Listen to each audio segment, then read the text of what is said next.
नैन तेरे नैन मेरे लगाने जाने रुत देखा रुत देखा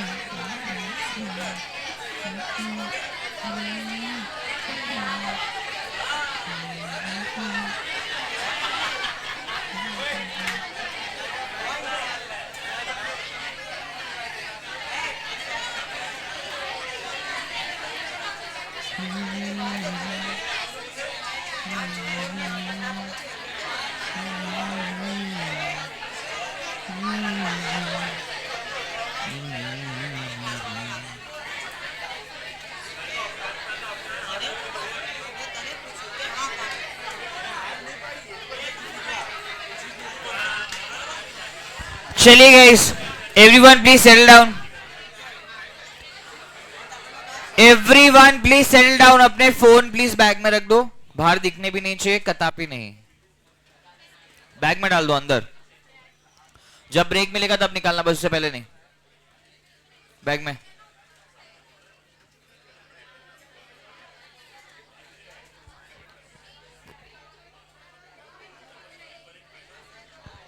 आपको पता है आपके एग्जामिनेशन की डेट फाइनल्स हो गई है, 6 तारीख, 6 जुलाई। अब 6 जुलाई में कोई बहुत ज्यादा समय बचा नहीं है। You hardly have few days, जिसमें से कुछ दिन तो आपके मैराथन के निकाल दो, क्योंकि इन दिनों तो आप कुछ पढ़ नहीं रहे हो, you just revising your things by math and revision. बच्चों क्या हो गया, क्या इतना छटपटा रहे हो? बंद कर दो, गेट बंद कर दो। और आप पैम्पलेट ले आओ प्लीज फटाफट। बताता हूं आपको। श्लोक बेटा खड़ा हो जाए, एक बार काउंट ले ले कितने लोग हैं क्लास में।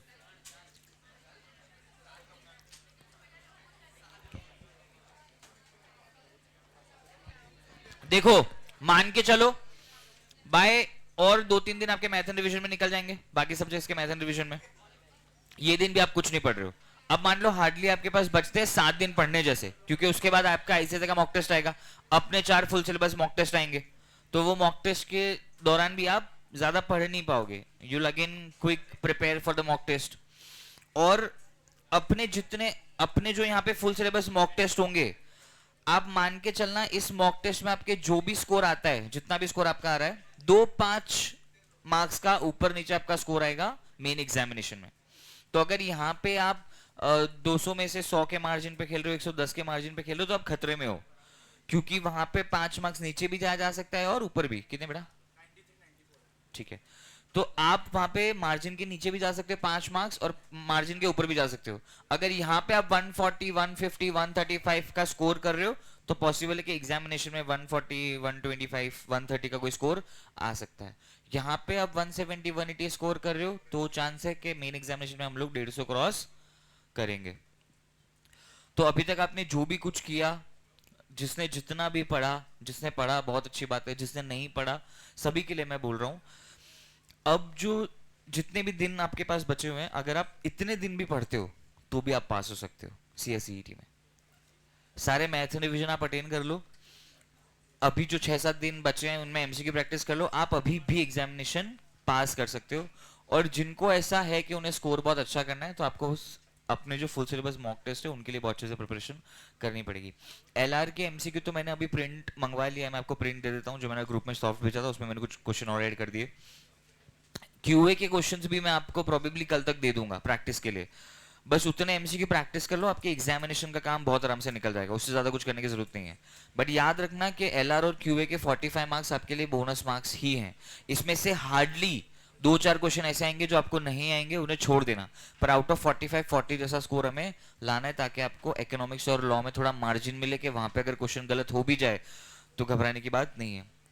और आपको ऐसा लगता है कि शायद वहां नहीं होंगे, बट वहां हो सकते हैं। रीजन इज क्योंकि वो बहुत कंसेप्ट बेस्ड है और वो आपके कोर सब्जेक्ट है। लीगल एप्टीट्यूड आपका कोर सब्जेक्ट है, वहां पे चैप्टर ऑफिस चाहेगा आईसीएस है कि वो आपसे खेले थोड़ा, वहां पे मुश्किल सवाल पूछे, इकोनॉमिक्स में पूछे, क्योंकि अभी अभी अपडेट हुआ, आपने देखा कि कितने पेजेस ऐड हो गए, तो वहां से अच्छे क्वेश्चन पूछने के चांसेस ज्यादा हैं। जबकि यहाँ पे तो रिपीटेड क्वेश्चन आएंगे। मैं आपको बोल रहा हूँ कि अगर आप कोई भी बैंक पीओ या किसी भी कॉम्पिटिटिव एंट्रेंस एग्जाम का एलआर उठा लोगे, उसके सवाल आपके एग्जामिनेशन में होंगे 100%। इस पे कोई क्वेश्चन बनाने पे मेहनत नहीं करता। 5,000 क्वेश्चन है, एलआर के पढ़े हुए सेम टॉपिक्स के, हर बैंक पीओ के एग्जाम में होता है, हर बीबी एंट्रेंस के एग्जाम में होता है, जितने भी कॉम्पिटिटिव एग्जाम का एंट्रेंस है सब में एलआर होता है, वहां से क्वेश्चन टेप के आपको दे देंगे। ठीक है, आज देखो, आज प्रोबेबली हमारे लिए इस मैथ्स एंड रिवीजन में इंपॉर्टेंट सिर्फ इतना है कि हम लोग सिर्फ कंसेप्ट रिवाइज करें। हम हर टॉपिक के 5-10 क्वेश्चन कर देंगे कि अगर अभी किसी को डाउट है तो थोड़ा बहुत क्लियर हो जाए, बाकी हम सिर्फ कंसेप्ट रिवाइज करेंगे, क्योंकि हम लोग पूरे के पूरे एलआर के सारे एमसीक्यूज तो क्लास में कर नहीं सकते। मैं आपको मैक्सिमम हर तरीके के 2-4 एमसीक्यू कराऊंगा, फिर वो एमसीक्यू बैंक में से करते रहना, अगर डाउट हो तो व्हाट्सअप करना, कॉल करना, सॉल्व कर लेंगे। क्लियर है? होगा तो नहीं नॉर्मली। चलो स्टार्ट करते हैं हम लोग कैलेंडर से। आज वो टॉपिक वैसे भी आपका बचा हुआ है तो वहीं से स्टार्ट करते हैं। ब्लड रिलेशन तो हो जाएगा, 10 मिनट का टॉपिक।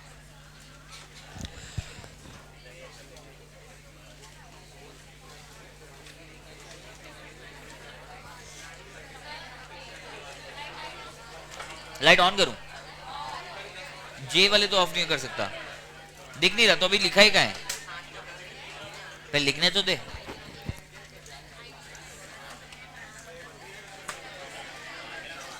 देखो अभी के लिए नोटबुक निकाल लो, फिर ये पैम्पलेट आ जाएगा तो सब पैम्पलेट में लिखवा दूंगा, तब तक नोटबुक में लिख लो।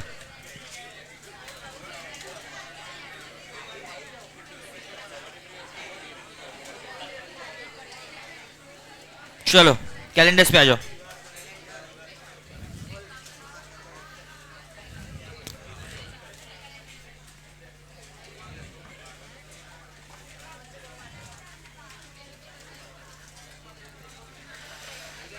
देखो मैंने ऑलमोस्ट 3 अटेम्प्ट के एग्जामिनेशन देखे हैं, एलआर और क्यूए के 3 अटेम्प्ट का एग्जामिनेशन मैंने देखा है खुद।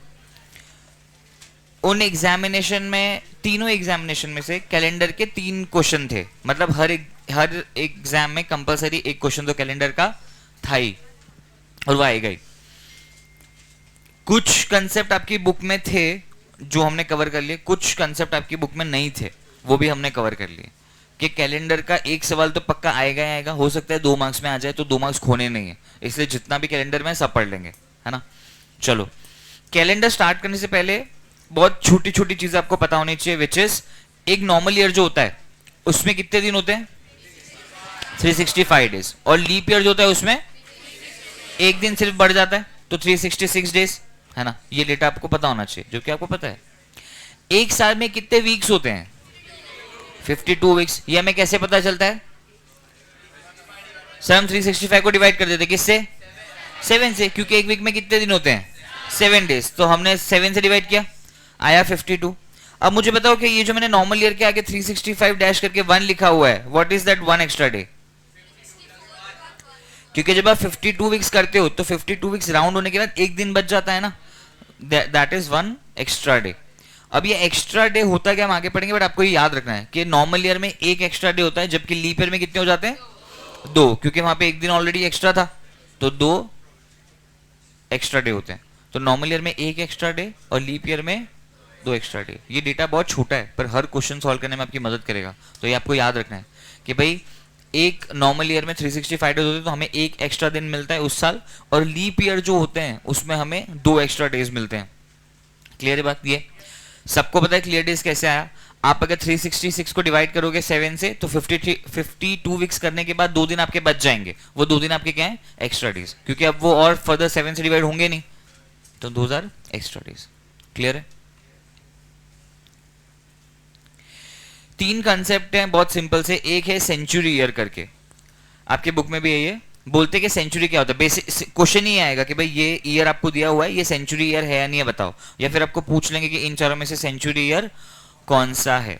सेंचुरी ईयर के लिए आपको सिर्फ ये याद रखना है कि ईयर 2000 कंप्लीटली डिविजिबल बाय 100 और having at least 2 zero in their and.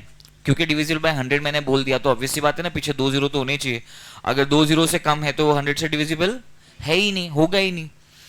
तो हर एक ऐसा ईयर जो कि 100 से डिविजिबल हो सकता है वो हमारा सेंचुरी ईयर है। फॉर एन एग्जांपल अगर मैं बोलूं कि 800 ईयर, तो 800 ईयर सेंचुरी ईयर है ना, है, क्योंकि वो 100 से डिविजिबल हो जाएगा। मैं आपको बोलूं 700 तो वो भी है सेंचुरी ईयर, हाँ, क्योंकि वो भी 100 से डिवाइड हो जाएगा।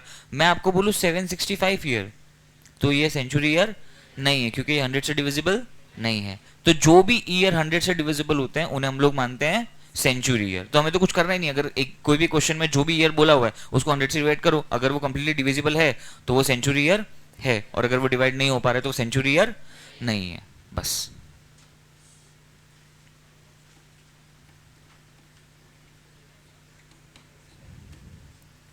ऐसा ही क्लास पूरे साल भरा रहे तो मैथ एंड रिवीजन लेने की जरूरत ही ना पड़े।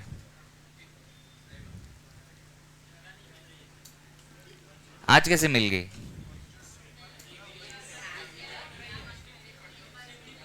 बोले सर आज खुशी से नहीं, आज मजबूरी में एक दूसरे के पास चिपक के बैठे हैं।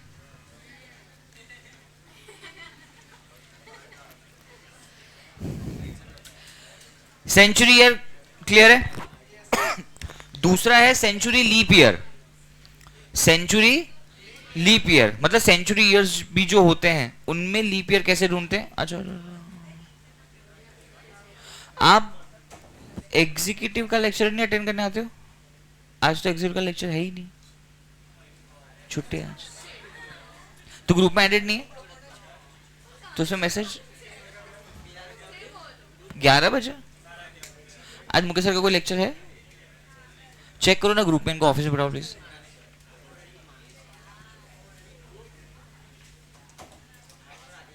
चलो, सेंचुरी लीप ईयर के लिए आपको याद रखना है कि जो भी ईयर अगर आपको दिया है दैट इज डिविजिबल बाय 400। अगर वो 400 से डिविजिबल है तो वो सेंचुरी लीप ईयर है, वरना नहीं है। तो अगर मैं आपको बोलूं 100 is a century leap year, तो क्या वो सेंचुरी लीप ईयर है? नहीं है। क्यों? क्योंकि 100 400 से डिवाइड होगा नहीं होगा। तो पहला ही सेंचुरी लीप ईयर कौन सा आएगा? 400। और फिर उसके ऊपर जितने भी ईयर जो डिविजिबल बाय 400 हैं वो सेंचुरी लीप ईयर होंगे, वरना नहीं होंगे।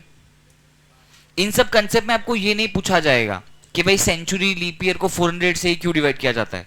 वो तो किसी थियोरेटिकल एग्जाम में पूछा जा सकता है। हमें एमसीक्यू बेस में पूछा जाएगा कि भाई ये साल है, बताओ सेंचुरी लीप ईयर है या नहीं है। या फिर बोलेंगे 4 ऑप्शन दी, इनमें से ऑप्ट करके बताओ कौन से साल सेंचुरी लीप ईयर है।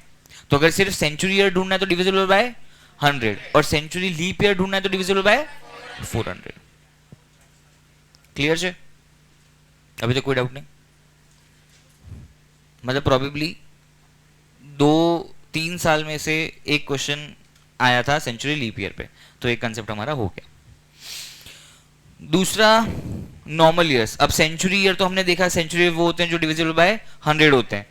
Normal year which are not divisible by 100, अगर कोई ईयर 100 से डिवाइड नहीं हो पा रहा तो वो सेंचुरी ईयर नहीं है, तो वो नॉर्मल ईयर है। मतलब जो भी साल जो सेंचुरी ईयर नहीं है वो बाय डिफॉल्ट क्या है?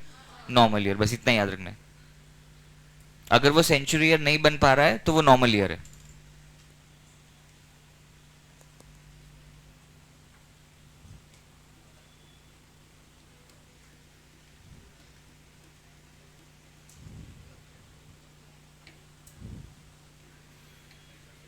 यहां तक डन है।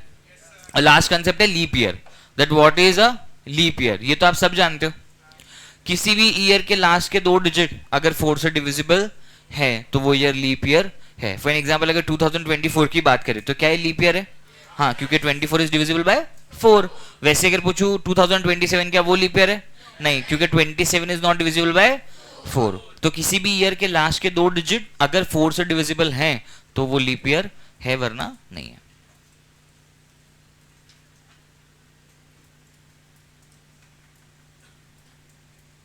एक और क्वेश्चन आपका हो गया। लास्ट एग्जाम में क्वेश्चन था कि ये वाला साल लीप ईयर है या नहीं है। ये वाला नहीं, जो दिया था वो वाला। Done with this? तो आपका पहला सवाल है कि भाई how many leap years are there in 100 years, ये आपको फाइंड करना है। 100 साल में कितने लीप ईयर होते हैं वो ढूंढो। क्या इतना क्या घबरा रहे हो? लीप ईयर ढूंढना है तो डिविजिबल बाय 4, तो ढूंढो ना। 24 ऐसे लिख दिया गलती से।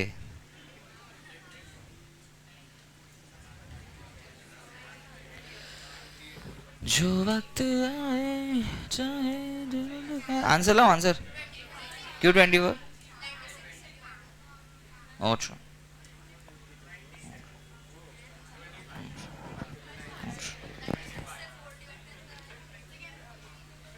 क्यों 100 से डिवाइड 100 को डिवाइड नहीं कर सकते आप? 4 से राउंड फिगर में आंसर नहीं आएगा? क्यों 25 साल नहीं आएगा? पिट्टी करूं तेरी मैं?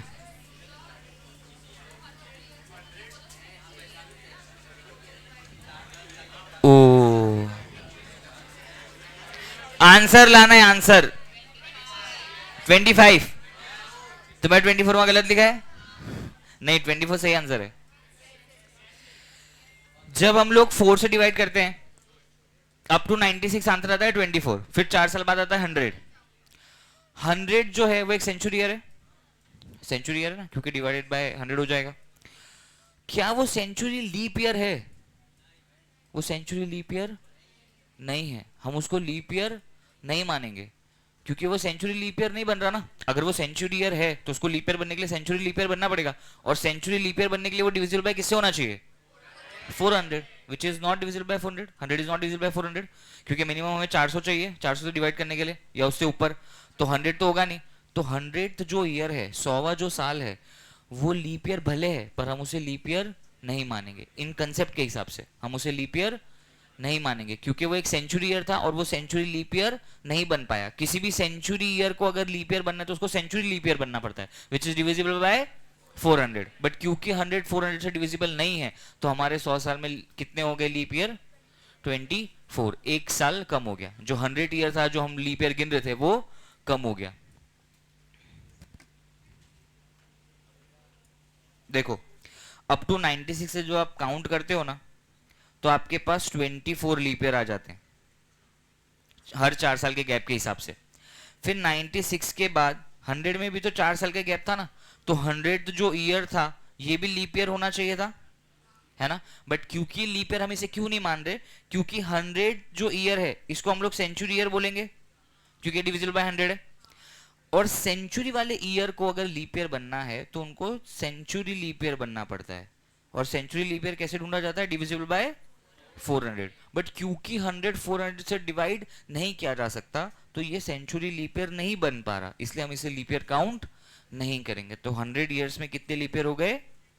24। क्लियर है बात?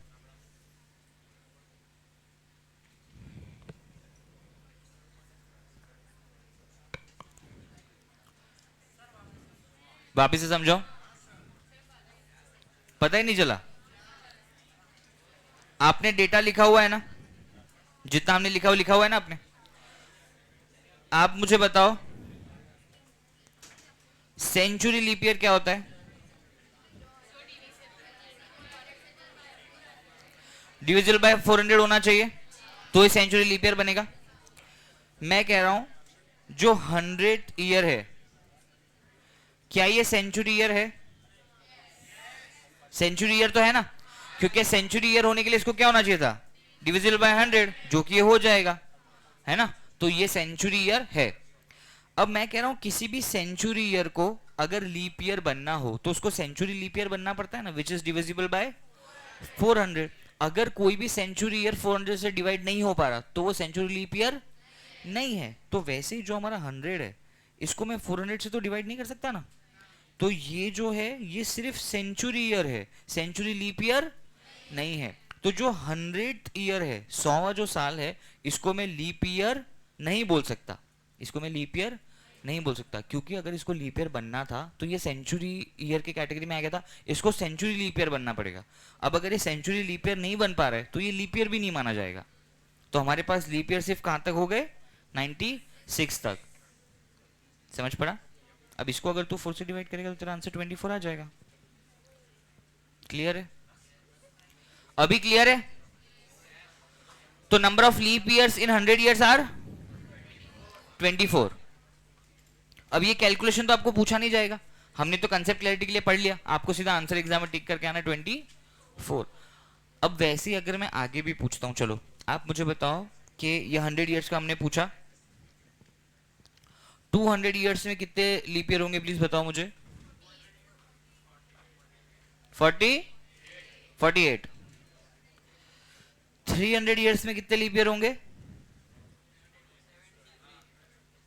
72। 700 ईयर्स में कितने होंगे?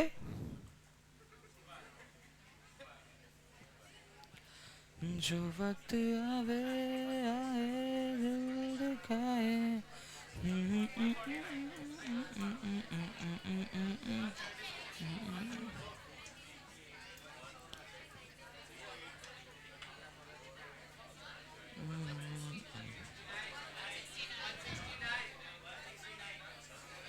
डिसाइड कर लो 174 के 169।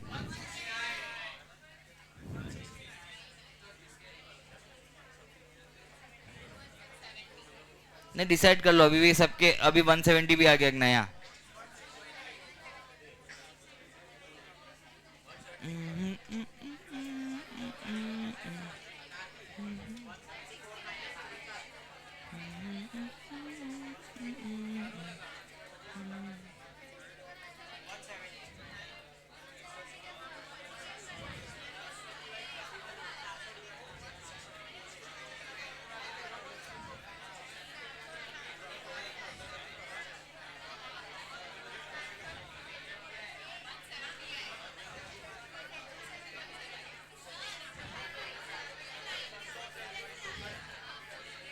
नाइन्टी सिक्स कैसे आया? अगर आप 100 में 100 को 4 से डिवाइड करते तो 25 आता, मतलब 25 लीप ईयर होते। हर 4 साल के गैप पे लीप ईयर आता है, तो 4 इंटू 24 करोगे तो 96 आएगा ना। तो 96 year was the last leap year 100 years के अंदर।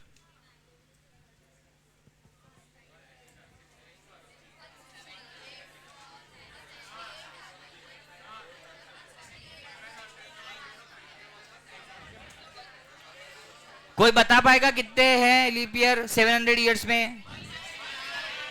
How many goes for 168? How many goes for 170? How many goes for 169? और बाकी जो नहीं बोल रहे हैं वो क्यों आए आज?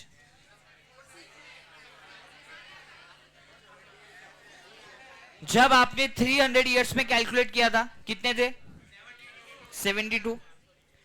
अगर आप 400 ईयर के लिए ढूंढते तो कितने हो जाते? 97 हो जाते, ना कि 96। 96 नहीं होते। अभी तक आप क्या कर रहे थे? 100 साल में 24 थे, तो 300 साल में 24 इंटू 3 करके 72 दिया है। 400 साल बोला तो 24 इंटू 4 करके 96 आ गया। लेकिन जो 400 ईयर है वो सेंचुरी ईयर तो है, क्योंकि डिविजिबल बाय 100 है, प्लस डिविजिबल बाय 400 भी है, तो ये सेंचुरी लीप ईयर भी है। तो इस साल 97 हो जाएंगे, ना कि 96। तो 97 हो गया, प्लस बाकी के 72 और 3 साल ना। 7 साल का ढूंढना था, 4 साल का हुआ, 3 साल में वापस 24 ही आएगा, क्योंकि अब दूसरा सेंचुरी लीप ईयर कौन सा होगा? 800। तो हमको 700 तक ढूंढना था। वापस से बताऊं बच्चों, डम्बलडोर सुनो, आपको बोला है हाउ मैनी लीप ईयर्स। तुम बस लाइट दिखने मत दो मेरे को ढंग से। ये बंद भी होती है नहीं? चलिए सुनिए, how many leap years in 700 years आपको पूछा है। हाँ 700 में पूछा है। तो देखो, हमने जब 100 ईयर के लिए कैलकुलेट किया था तो कितने थे? 24।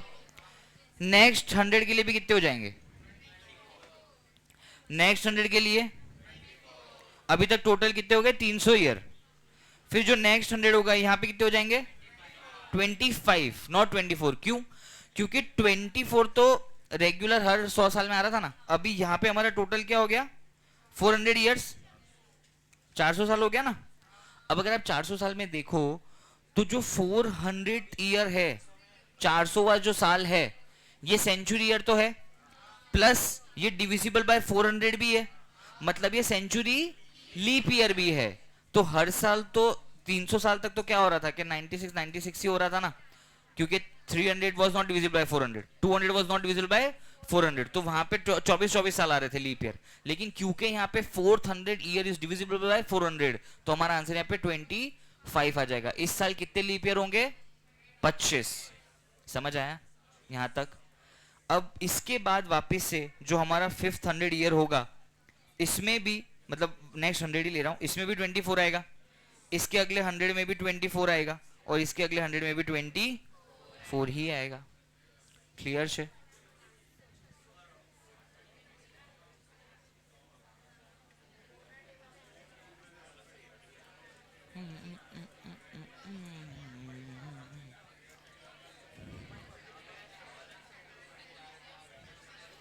देखो एक और तरीका समझाता हूं।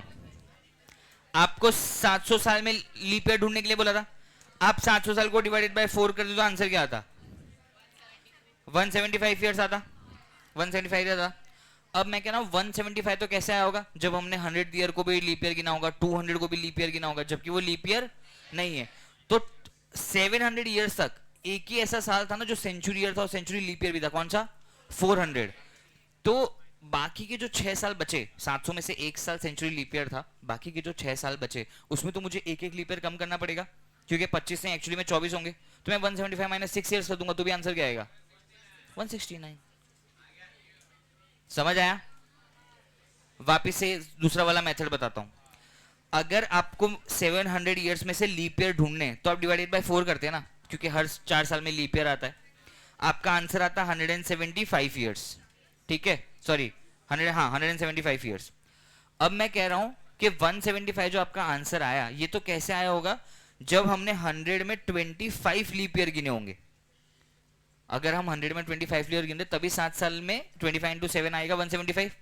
लेकिन हकीकत में इन 7 साल में से 6 साल तो ऐसे थे ना जिसमें 25 नहीं 24 लीप ईयर आएंगे, क्योंकि 100 year is not a leap year, 200 year is a not a century leap year, 300 not a century leap year, 400 was a century leap year, तो वो रहने देते हैं। 500 was also not a century leap year, 600 was also not a century leap year, और 700 is also not a century leap year. तो 6 साल ऐसे हैं जहां पे एक एक लीप ईयर कम करना पड़ेगा। तो मैं 6 माइनस कर देता हूं। अगर हर साल एक कर रहा हूं तो 6 साल में 6 करूंगा ना, तो 175 माइनस 6 किया मैंने, 169 इज माय करेक्ट आंसर।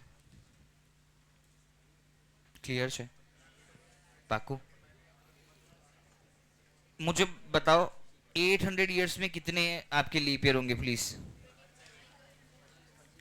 800 साल में कितने लीप ईयर आएंगे आपके?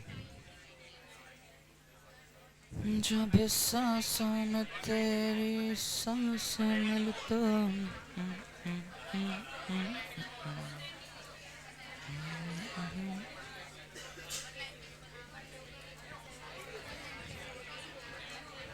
बाकी लोग भी आंसर बताएंगे?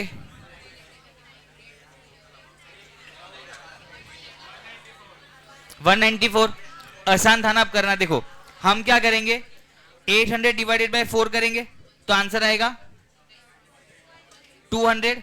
लेकिन 200 लीप ईयर तो नहीं हो सकते, क्यों?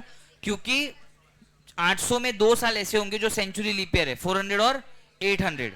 उन दोनों ईयर में तो 25-25 लीप ईयर होंगे, बाकी के जो 6 बच गए उसमें सिर्फ 24 होंगे। तो यहां पे मुझे कितने कम करने पड़ेंगे? 6 साल।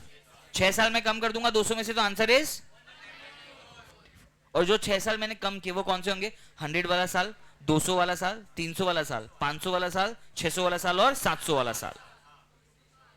तो 6 साल मैंने कम कर दिए, तो 194 इज द करेक्ट आंसर। समझ आ रहा है बच्चों सबको? Up to the last.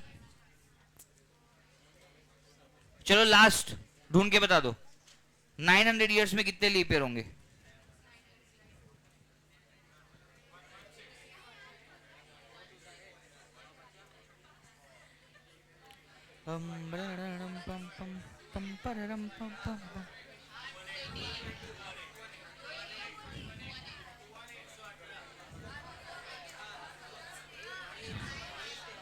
कितने हो रहे हैं?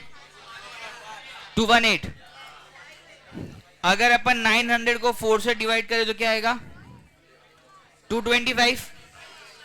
इसमें से मुझे कितने साल कम करने हैं? 7 साल। 100 वाला साल, 200, 300, 500, 600, 700 और 900, तो 7 साल कम करना, -7 कर दो। क्लियर है यहां तक? आगे चल सकते हैं? चलो, तो तीसरा क्वेश्चन भी आपका हो गया। 3 साल में जो 3 कंसेप्ट के क्वेश्चन आए थे वो तीनों कंसेप्ट हमारे हो गए। चलो अब आ जाते हैं next. How to find number of odd days और एक्स्ट्रा डेज. इनको ऑड डेज भी बोला जाता है और एक्स्ट्रा डेज भी बोला जाता है, दोनों में से कोई भी वर्ड एग्जाम में है, समझ जाना. हम लोग नंबर ऑफ एक्स्ट्रा डेज कैसे भी ढूंढ सकते हैं, सिंपल सी चीज है ना. जो भी कंप्लीट वीक खत्म करने के बाद दिन बच जाते हैं वो आपके क्या है, एक्स्ट्रा डेज. तो आपको जितने भी नंबर ऑफ डेज दिए, आपको बोलते हैं कि भाई 45 डेज में कितना एक्स्ट्रा डेज है बताओ, या 56 डेज में कितना एक्स्ट्रा डेज है बताओ. तो आप क्या करोगे, 45 डिवाइडेड बाय 7. अगर कोई दिन बचा तो वो एक्स्ट्रा डेज है. आप मुझे बताओ प्लीज, मुझे बताओ प्लीज, क्या कभी भी एक्स्ट्रा डे 6 से ज्यादा हो सकते हैं? वापिस से पूछता हूं, कभी भी आज जीवन काल में, अप टू यू लिव, कभी भी एक्स्ट्रा डेज 6 दिन से ज्यादा हो सकते हैं क्या? क्यों? क्योंकि अगर 7 होगा तो डिवाइडेड बाय 7 हो जाएगा ना, तो एक्स्ट्रा डेज बचेंगे ही नहीं. तो maximum number of extra days कितने आ सकते हैं कभी भी, सिर्फ 6. चाहे नंबर ऑफ डेज कितना बड़ा हो. हमें बोल दिया हो कि 3335 में कितना एक्स्ट्रा डेज है, 2222 में कितना एक्स्ट्रा डेज है, हमेशा एक्स्ट्रा डेज 6 से ज्यादा कभी आ ही नहीं सकते. तो अगर आपका 1 to 6 में आंसर नहीं आ रहा तो आपका आंसर गलत है. अब देखो 4 ऑप्शन दिए होंगे, 2 4 5 6, उनमें से आंसर लाना. इतना नहीं लाओगे आप लोग, किसी बातें कर रहे हो. तो नंबर ऑफ एक्स्ट्रा डेज ढूंढने का सिंपल फॉर्मूला, कोई भी नंबर आपको दिया हो, नंबर ऑफ डेज दिया हो, डिवाइडेड बाय 7. अगर राउंड फिगर में आंसर नहीं आ रहा है, कुछ बच रहा है, that is extra days. For an example, अगर हमें बोले कि 36 डेज में एक्स्ट्रा डेज कितने हैं, तो क्या करोगे, 36 डिवाइडेड 7, 7 5 35, कितना बचा, एक दिन, तो एक एक्स्ट्रा डेज. अगर आपको बोले 56, इसमें एक्स्ट्रा डेज ढूंढो, तो कैसे ढूंढोगे, कितने बच जाएंगे?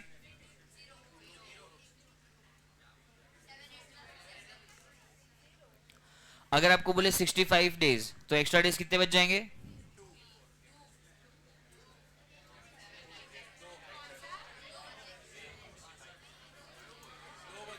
बच्चों इतना क्यों सोच रहे हो, खाली 7 का टेबल ही तो याद करना है. 2 दिन एक्स्ट्रा बचेंगे ना, तो बस नंबर ऑफ एक्स्ट्रा डेज और ऑड डेज ढूंढना इज द सिंपलेस्ट क्वेश्चन. सबसे आसान क्वेश्चन यही है. अगर इसका इस बार पूछ लिया जाए, क्योंकि अभी तक नहीं पूछा था, तो bonus. Number of extra days आपको दिन दिए हैं, उसमें बोला कि नंबर ऑफ एक्स्ट्रा डेज कितने बताओ. क्लियर है यहां तक? तो खाली डिवाइड बाय 7 याद रखना. अगर नंबर ऑफ एक्स्ट्रा डेज ढूंढने तो डिवाइडेड बाय 7. तो देखो पूरा कैलेंडर डिवीजन के अलावा कुछ है ही नहीं. अगर लीप ईयर ढूंढना हो तो डिविजिबल बाय 4, सेंचुरी ईयर ढूंढना तो divisible by, century leap year ढूंढना तो divisible by, number of extra days ढूंढना हो तो डिविजिबल बाय. तो कुछ करना ही नहीं है, सारे कंसेप्ट में डिवीजन ही है. क्लियर है यहां तक? अब एक लास्ट कंसेप्ट बच जाता है. चलो, इस चैप्टर का एक लास्ट कंसेप्ट,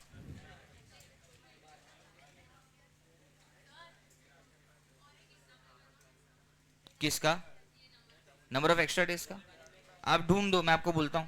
129 डेज आपको दिए हैं, आपको बताना इसमें नंबर ऑफ एक्स्ट्रा डेज कितने हैं.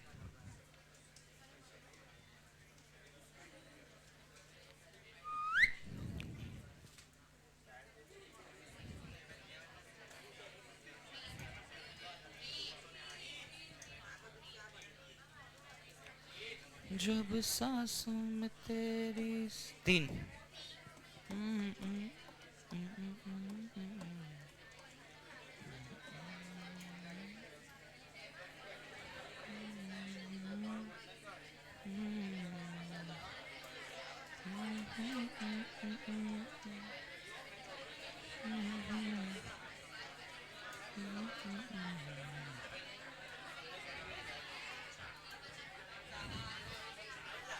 कितने दिन आए?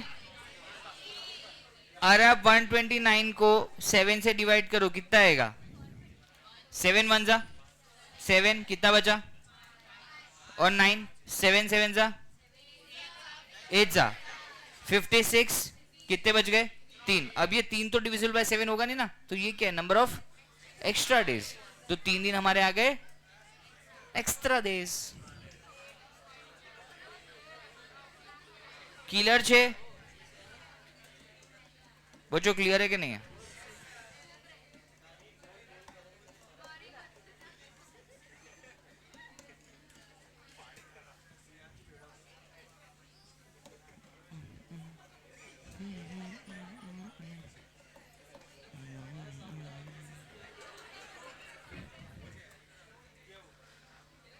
डन है ये। अब एक लास्ट कंसेप्ट बच रहा है बच्चों, फाइनल कंसेप्ट। इसके बाद हमारा कैलेंडर्स खत्म। ये आपकी बुक में नहीं है बट फिर भी पढ़ा रहा हूं। एग्जाम में पूछ सकते हैं, ऐसे का भरोसा नहीं, क्योंकि मैं बोल रहा हूं ना, एलआर में क्वेश्चन टेपे हुए आते हैं, किसी ना किसी पास्ट एग्जामिनेशन से उठाए हुए क्वेश्चंस आते हैं। वो लोग इसके लिए नई क्वेश्चन बनाने की मेहनत नहीं करते, तो कैलेंडर का टॉपिक देखेंगे कुछ भी उठा के डाल देंगे, देखेंगे भी नहीं सिलेबस में था या नहीं। तो इसीलिए जितना है अपन सब कर लेते हैं। लास्ट कंसेप्ट इजी है। आपको पूछा है 1 January 2006 was Monday, then what was the day of the week was on the 1 January 2008। अगर 2006 1 तारीख को मंडे था तो 2008 1 जनवरी को कौन सा दिन होगा, ये आपसे पूछा है। कैसे आएगा वेडनेसडे? ओ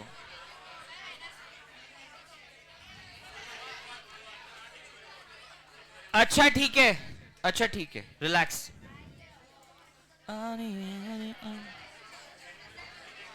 अगर 2006 1 जनवरी को मंडे था तो 2009 1 जनवरी को क्या होगा?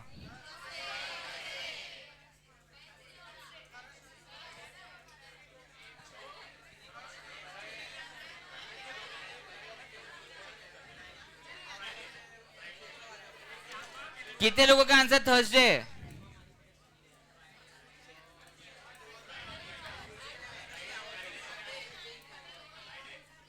नहीं, अभी तो सब थर्सडे बोल रहे थे, सामूहिक थर्सडे।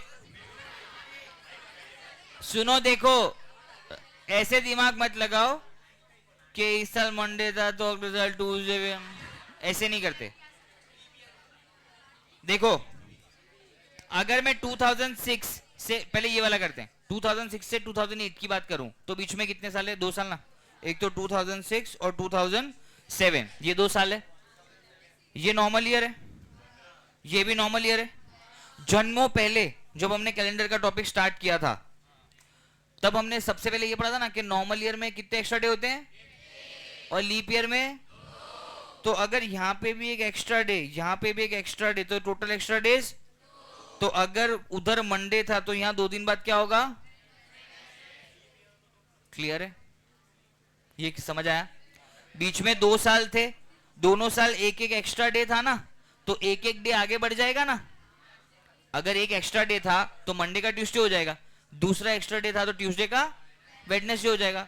लेकिन अगर यही मैं पूछूं 2006 से 2009 के बीच कितने साल थे? 2006, 2007 और 2000। ये नॉर्मल ईयर, एक एक्स्ट्रा डे, ये नॉर्मल ईयर, एक एक्स्ट्रा डे, ये leap year, 2 extra day, total days 4 extra days. तो अगर यहां मंडे था तो 4 दिन बाद। समझ आया? वापिस से बताता हूं, इतने भोले हो ना तुम लोग।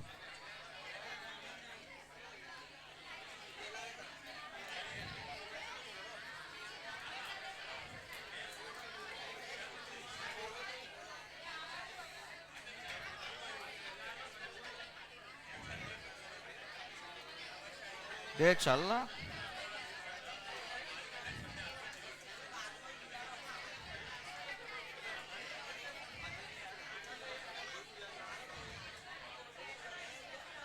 अच्छा चलो एक बात बताओ, एक साल में 52 वीक्स कंप्लीट थे ना, 0 0।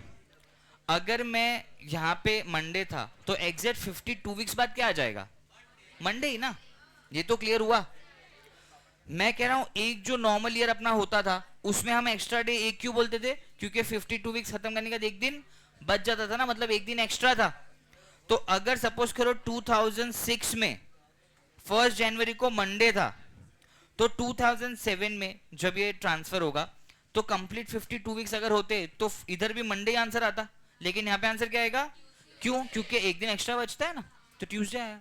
तो मैं आपको वही कह रहा हूँ कि भाई 2006 और 2008 के बीच में 2 साल थे, एक 2006 और एक 2007। 2006 में भी एक्स्ट्रा डे एक होगा, 2007 में भी एक्स्ट्रा डे एक होगा, तो टोटल 2 एक्स्ट्रा डेज हो गए ना। तो मंडे का ट्यूसडे और वेडनेसडे हो जाएगा। तो 2008 में हमारे 1 जनवरी को डे क्या होगा? ये समझ आया? समझ आया? अब यही अगर मैं 2006 से 9 की बात करता हूं तो 2006, 2007, 2008 और 2000 बस 8, ये 3 साल हुए ना हमारे 2006 और 9 के बीच। ये नॉर्मल ईयर है तो एक एक्स्ट्रा डे, ये भी नॉर्मल ईयर है तो एक एक्स्ट्रा डे, लेकिन ये लीप ईयर है तो एक्स्ट्रा डे 2 हो जाएंगे, तो टोटल एक्स्ट्रा डे हो गए 4। तो अगर यहाँ पे मंडे था तो 4 दिन बाद आ जाएगा फ्राइडे। क्लियर है? The only thing you need to remember is, जब भी आप 2 ईयर के बीच में कैलकुलेट करते हो तो आप एंड ईयर नहीं लेते हो। यहाँ पे हम 2009 तक नहीं कैलकुलेट कर रहे हैं क्योंकि 2009 तो भी चल रहा है ना, खत्म का हुआ है। मैं कैसे नंबर ऑफ एक्स्ट्रा डेज ले लूं? तो मुझे सिर्फ 2008 तक जाना है और 2006 ले लेना है क्योंकि 2006 वाज पास्ट, तो 2006 तो मैं पूरा ले रहा हूं, तो 2006, 7, 8 लूंगा, 9 नहीं लूंगा कैलकुलेशन में। समझ आया ना? बस यही आपको याद रखना है, इतना ही। क्लियर है? तो चलो हूं तमने पूछ लो दैट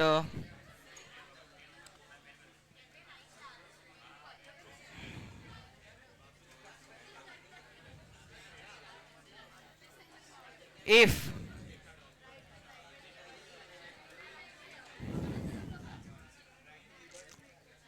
23rd January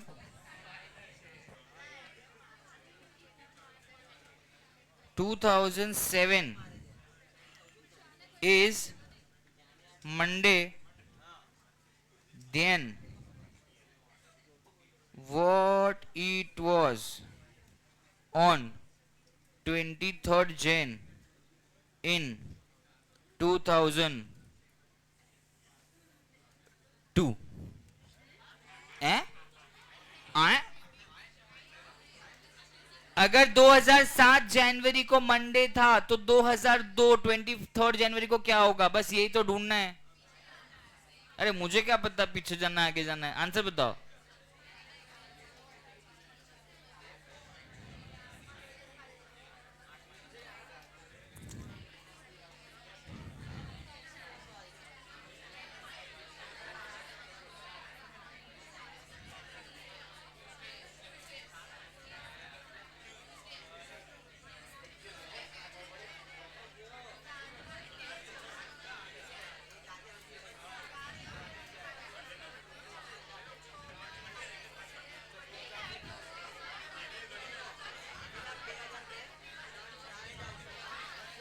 मैं समझा ना मैं जाना। हाँ भाई, आंसर आ गया। आधे लोग तो अभी पता नहीं कुछ और ही कर रहे हैं, आंसर तो आ नहीं रहा।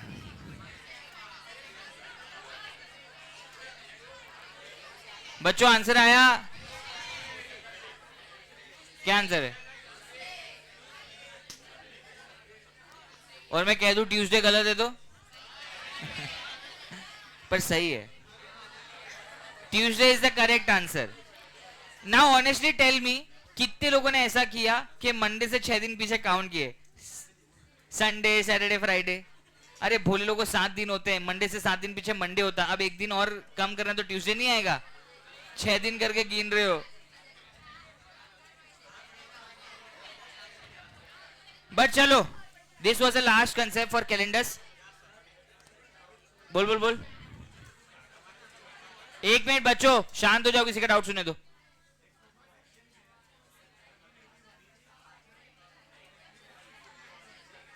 (1981) से 1581, तो कोई बात नहीं, आप सेंचुरी टू सेंचुरी ईयर गिनो, 15 से लेके 100 साल गिनो, तो आपके पास 300 साल आएंगे। 300 साल में कितने लीप ईयर? बाकी नॉर्मल साल का 1-1 प्लस होगा, लीप ईयर के 2 प्लस होंगे। कर देंगे, वो भी सम कर देंगे। मैं समझा। बच्चों कैलेंडर तक सब क्लियर है? सारे के सारे कंसेप्ट क्लियर है ना? तो हमारा कैलेंडर होता है यहां पे समाप्त।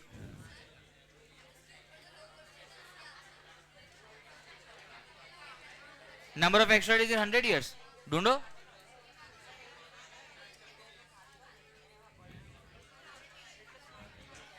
क्या घबराने की बात है गुड्डू? बच्चों ये क्वेश्चन करो, find the number of extra days in 100 years. Answer चाहिए मुझे आपका अभी, वो भी सही। क्या number of extra days in 100 years.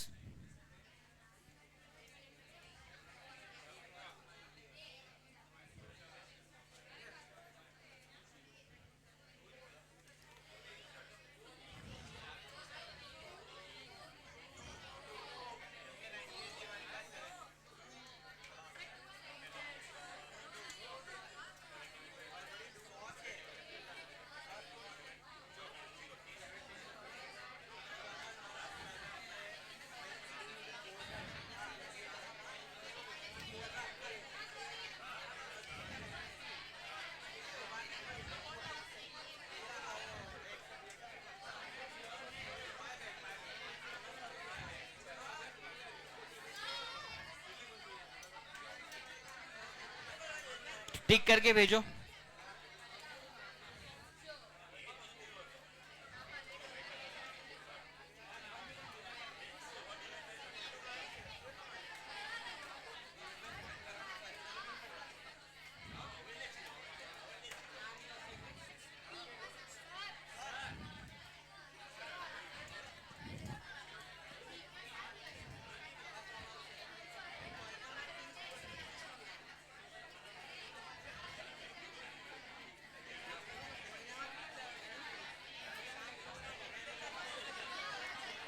करवाता हूं.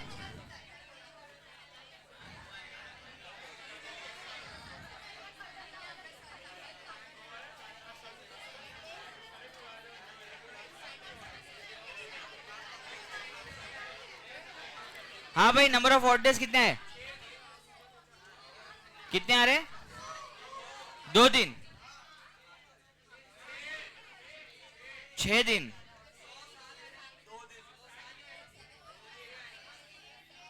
चले कर लेते, कोई बात नहीं. जो आप इतना घोघाट मचा रहे हो उसकी कोई जरूरत नहीं है. देखो 100 ईयर में लीप ईयर कितने होते हैं? 24 लीप ईयर होते हैं. यहां तक कंफर्म है ना? लीप ईयर में नंबर ऑफ एक्स्ट्रा डेज 2, तो ये हो गए 48.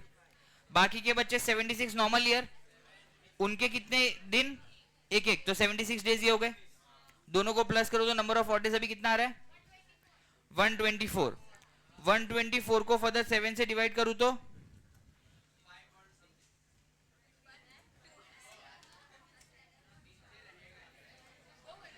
कितने बच गए? 5 days is the correct answer. 100 साल में कितने एक्स्ट्रा डेज होंगे? 5. फिर से करूं?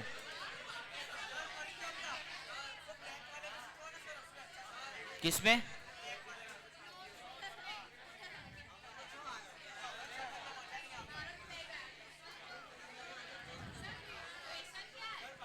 क्या हुआ बेटा?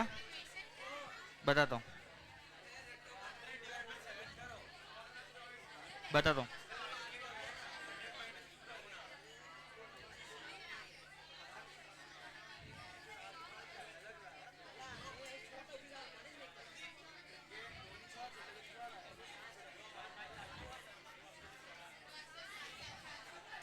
चलो बोर्ड पे ध्यान दो. Number of extra days in 100 years आपको फाइंड करना था. 100 ईयर्स को मैं डायरेक्टली 7 से डिवाइड नहीं कर सकता. एक एक साल का एक्स्ट्रा डे हमें पता ही है ना. हर नॉर्मल ईयर में एक्स्ट्रा डे कितना होता है? 1. लीप ईयर में कितने होते हैं? 2. तो directly number of odd days निकाल देते हैं 100 ईयर्स में. आपके पास 100 ईयर्स में लीप ईयर कितने होते हैं? 24 लीप ईयर होते हैं. मतलब इन 24 साल में नंबर ऑफ एक्स्ट्रा डेज कितने होंगे? 2. तो 24 इंटू 2 कितना हो गया? तो ये 24 साल में तो number of extra days will be 48 days. बाकी 100 में से 24 माइनस करो तो बचे 76. ये हमारे नॉर्मल ईयर है ना. यहाँ पे एक्स्ट्रा डे कितना होता है? 1. तो इन 76 ईयर्स के एक्स्ट्रा डेज कितने हो गए? 76. इन दोनों को प्लस करूं तो number of odd days total कितने बनते हैं 100 साल में? 124 डेज. लेकिन ये भी तो वीक में कन्वर्ट हो सकते हैं ना. ये भी तो राउंड फिगर किया जा सकता है, क्योंकि मैंने आपको क्या बोला था, नंबर ऑफ डेज कभी भी जीवन में किसी भी जीवन काल में 6 से ज्यादा नहीं हो सकता. तो 124 को भी अगर आप फर्दर 7 से डिवाइड करते हो तो आपका आंसर क्या आएगा? 7 1 जा 7, बचा अपने पास कितना? 5 और ये 4. 7 7 जा 49. तो कितना बच गया अपने पास? 5. अब ये तो डिवाइड नहीं होगा 7 से, तो नंबर ऑफ ऑड डेज कितने आ गए? 5. 100 साल को 7 से, क्योंकि जो आप आंसर करोगे वो तो नंबर ऑफ डेज में नहीं, वो नंबर ऑफ ईयर्स में ही आएगा ना। अगर आप 100 ईयर को 7 से डिवाइड करते हो तो जो भी आंसर आ रहा है वो ईयर है, डेज नहीं। तो हो जाता, अगर 100 डेज दिया होता तो हो जाता।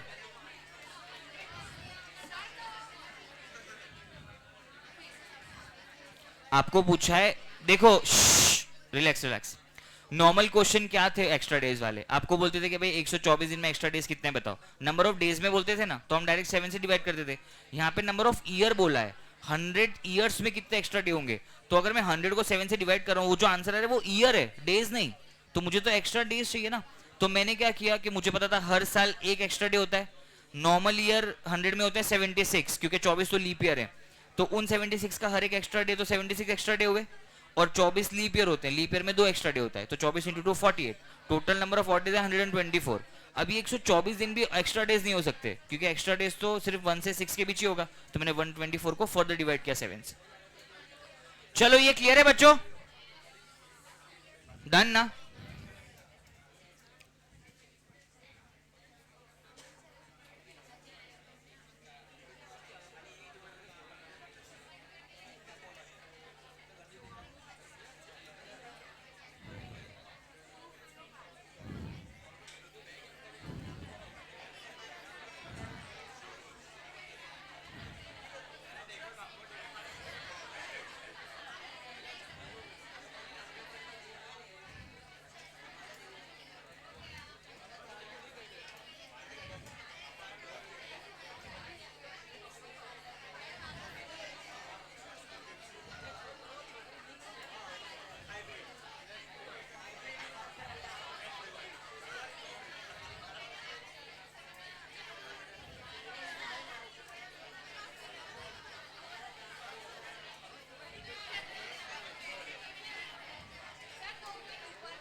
एक मिनट बच्चों, एक क्वेश्चन थोड़ा सा अलग आपकी प्रैक्टिस बुक में, वो भी करवा देता हूं। बेटा क्वेश्चन सिर्फ बोलिए एक बार, क्या था?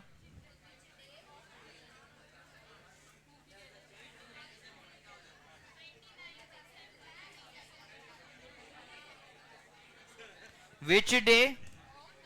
हाँ, वॉज ऑन 29 दिसंबर 2009। 2000, ठीक है। एक बार बच्चों दिमाग लगाओ थोड़ा सा, अगर हो जाए तुमसे तो फिर करवाता हूं। आपको बोला है कि कोई कंपैरिजन के लिए डे नहीं दिया, कोई कंपैरिजन का डेट नहीं दिया, सीधा पूछा कि इस साल 29 दिसंबर को कौन सा डे होगा वीक का, वो आपको बताना है।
हुआ क्या? बताता हूं, एक बार करके देखो, कंसेप्ट समझाता हूं फिर करके देखो। 2000 आपको बोला हुआ है, इज 2000 अ लीप ईयर और नॉट, वो गिनो। क्या ये सेंचुरी ईयर है?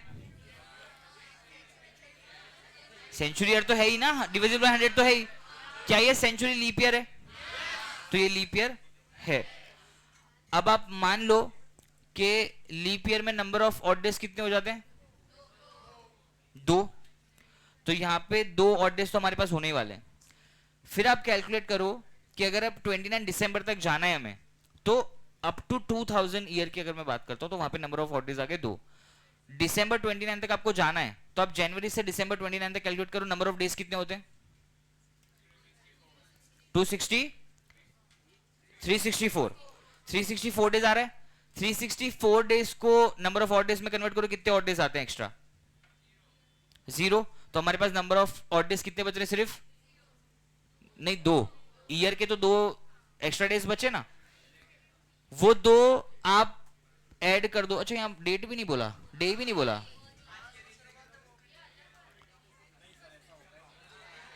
एक तो डे बोलना पड़ेगा ना। एक मिनट रुक जाओ, कोई बात नहीं। अगर कोई डे भी नहीं बोला, कोई दिक्कत बात नहीं है। We start our week by Monday, तो 2 दिन अगर आप ऐड करो तो क्या आएगा? क्योंकि आपके नंबर ऑफ ऑड डेज तो 0 थे, मंडे और ट्यूसडे, तो करेक्ट आंसर विल बी, नहीं आएगा आंसर, हो ही नहीं सकता। देखो मैं आपको समझाता हूं, अगर सपोज करो ये 2000 ना दिया होता, आपको बोलते, मैं आपको डेट देता हूं, आपको डेट यहां पे दी है 15 अगस्त 2010। ये सुनो, अगर आपको ऐसे बोलते which day of week was on 15 August 2010, तो आप क्या करते? आप 2000 से काउंट करना स्टार्ट करते, क्योंकि लास्ट, हाँ दे दो, जो ये 2000 का जो सीरीज स्टार्ट हो रहा है, कहां से स्टार्ट हो रहा है? 2000 से। 2000 से लेके 2010 तक लीप ईयर कितने रहे होंगे? 2 लीप ईयर, और बाकी के सारे नॉर्मल ईयर। तो नंबर ऑफ एक्स्ट्रा डेज हमारे पास टोटल कितने आ जाएंगे? पहले तो मान लो कि 10 है, 10 साल में से 10 साल तो 10 के 10 ऑड डेज होते, और 2 एक एक और ऐड हो जाते लीप ईयर के, तो टोटल 12 होते। 12 को फिर से डिवाइड कर दूं तो नंबर ऑफ ऑड डेज कितने बच जाएंगे?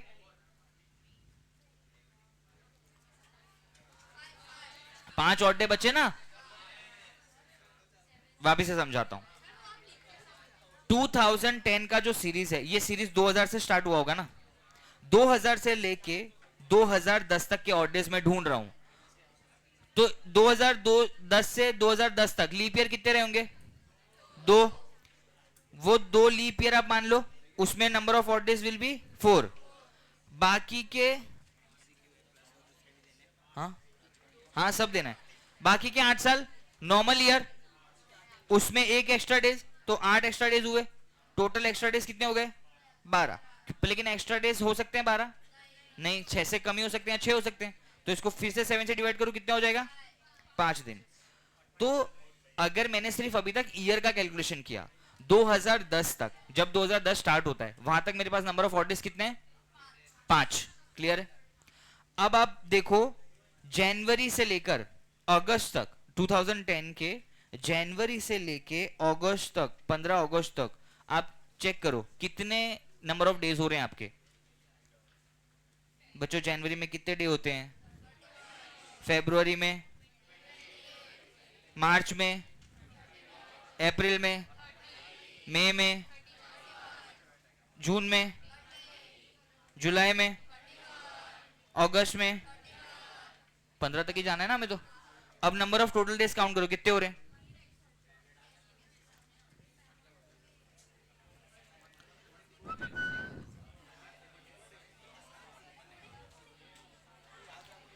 एक, दो, तीन, चार, 5, 6, 180, 3 प्लस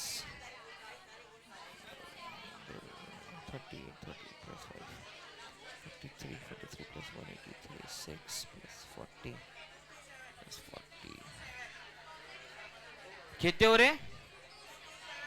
2 2 7 227। अब देखो, बच्चों शांत हो जाओ, बोर्ड पे ध्यान दो। 227 डेज हुआ अभी। 227 डेज को फिर से 7 से डिवाइड करो, कंप्लीट वीक कितने निकल जाएंगे और नंबर ऑफ एक्स्ट्रा डेज कितने आएंगे? 7 3 जा 21 बच गया, एक और 7, ज्यादा ज्यादा कहां तक जा पाएंगे? 14 तक। कितना बच गया? तो total number of odd days हमारे पास अभी तक कितने आ गए? ऊपर वाले 5 और नीचे वाले 3। 5 प्लस, अरे यार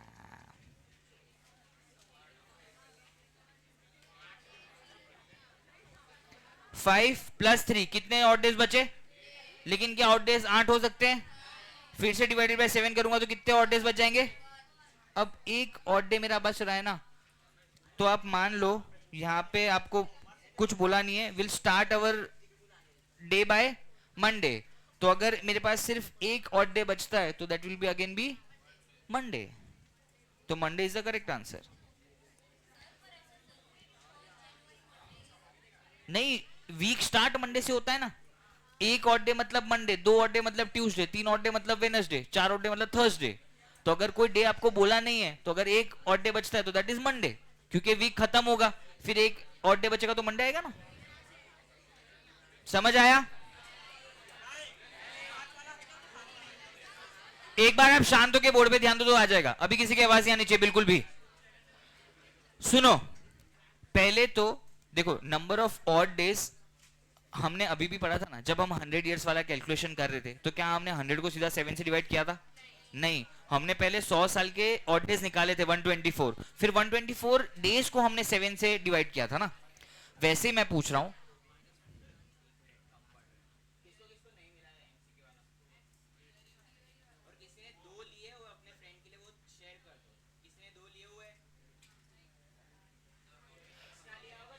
मतलब सिर्फ एमसीक्यू वाला कम पड़ रहा है? अच्छा, दूसरा मिला ही नहीं अभी।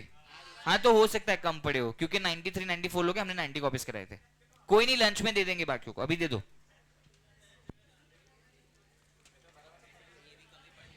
हाँ कोई बात नहीं ना, बांट दो ना अभी। चलिए सुनिए बच्चों, आप बोर्ड पे ध्यान दो, पैम्पलेट मिल जाएगा। जब हमें 2010 पूछा है तो मैं 2000 का सीरीज 2000 से स्टार्ट करूं। 2000 से लेके 2010 तक पहले मुझे इतने साल के ऑड डेज ढूंढने पड़ेंगे।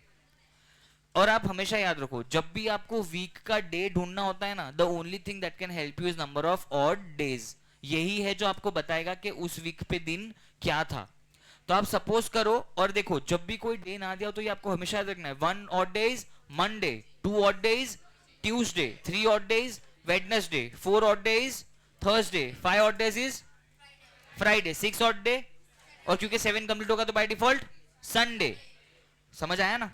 अब मैं पूछ रहा हूं, अगर 2000 से लेके 2010 तक की मैं बात कर रहा हूं, 2000 गया, 2000 के बाद से 2010 तक कितने लीप ईयर होंगे? 2 लीप ईयर आएंगे, 4 और 8। उन 2 लीप ईयर में number of extra days will be 2, तो टोटल 4 दिन हो गए। बाकी के बचे 8 नॉर्मल साल। 8 नॉर्मल सालों में number of extra days will be 111, तो 8 ऑड डेज ये हो गए। टोटल ऑड डेज मेरे आ गए 12, लेकिन 12 ऑड डे नहीं हो सकते। फर्दर 7 से डिवाइड किया तो बचे 5, तो इतने सालों में नंबर ऑफ ऑड डेज कितने? 5। इनको मैंने साइड पे रख दिया। अब 2010 में जब मैं आ गया, 2010 में जनवरी से लेके अगस्त 15 तक मैंने नंबर ऑफ डेज कैलकुलेट किए। उन नंबर ऑफ डेज को मैंने वापस से 7 से डिवाइड किया, तो मुझे पता चला कि नंबर ऑफ ऑड डेज यहाँ पे आते हैं 3। तो इस साल के 3 ऑड डे इस तारीख तक, और पुराने सालों के total 5 odd days. Number of odd days कितने आ गए? 8।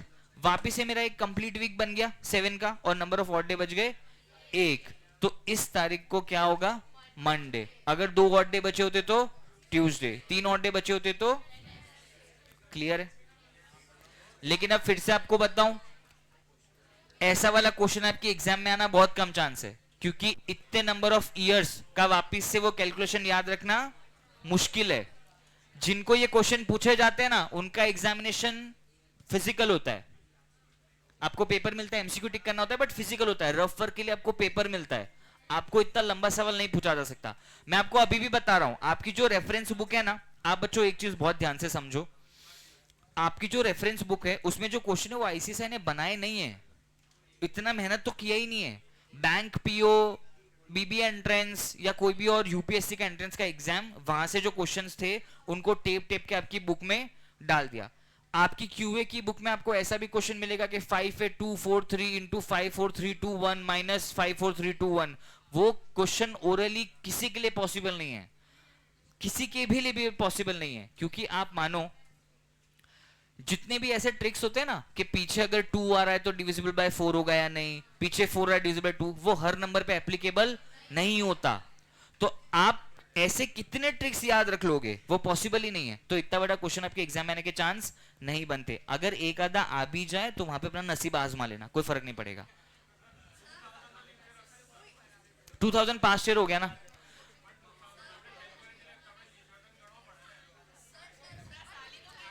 निकालना पड़ेगा। 3 नंबर और जाएंगे, answer will be Tuesday.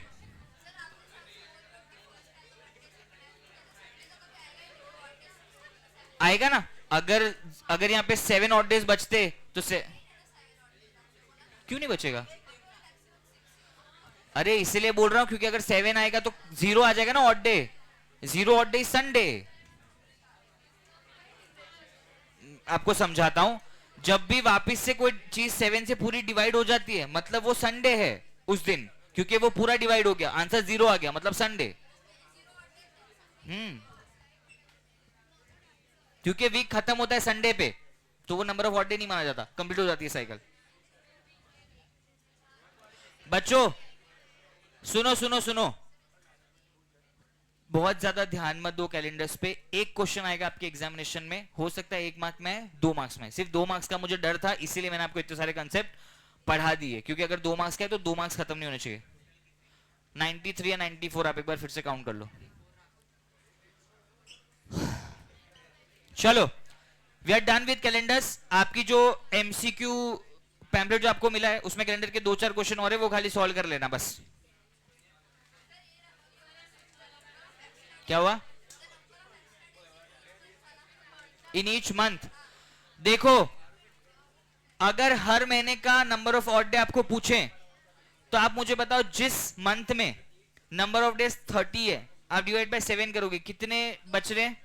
2 odd day. जिसमें 31 है उसमें बस, तो जहां पे 31 वाला मंथ है वहां 3 ऑड डे, जहां पे 30 वाला मंथ है वहां पे, और लीप नॉर्मल ईयर में फेब्रुवरी हुआ तो 0, और अगर लीप ईयर हुआ तो क्लियर है,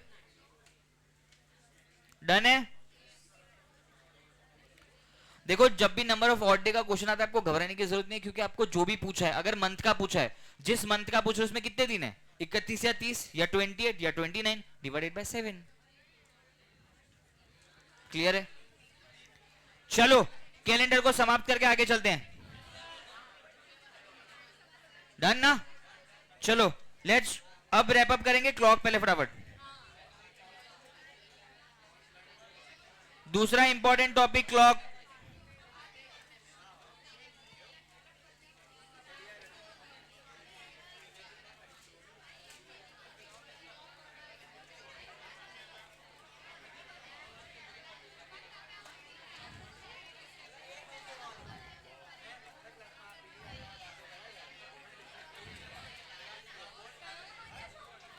चलो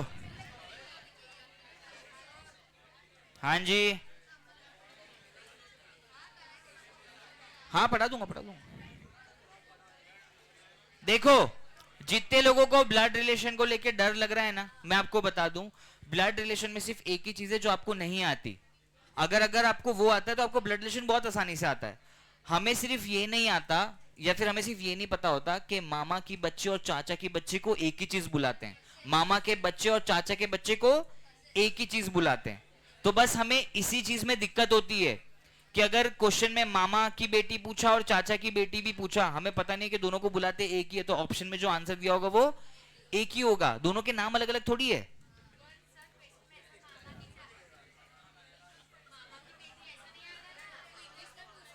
हाँ तो ऐसे ही पूछते हैं। अब अच्छा एक बात बताओ, आप इंग्लिश में चाचा को क्या बोलते हो, मामा को क्या बोलते हो? तो अंकल की बेटी का भी आंसर और चाचा की बेटी का भी आंसर, वही मैं आपको बता रहा हूं। हमें सिर्फ ब्लड रिलेशन में ये नहीं आता कि दोनों का नाम अंकल ही होता है, तो आंसर दोनों में से किसी का भी है, आंसर क्या आएगा? ये एक चीज हमें नहीं पता, बाकी सब हमें आता है, तो चिंता मत करो, ब्लड रिलेशन हो जाएगा। चलो फटाफट क्लॉक पे आओ। टाइम वेस्ट नहीं करना, समय बीतता जा रहा है बच्चों, टाइम वेस्ट मत करो। मुझे आपको क्यूए भी पढ़ाना है, वहां पे ज्यादा समय देना पड़ेगा मुझे, एलआरपी नहीं देना चाहता मैं। हाँ लेके आओ।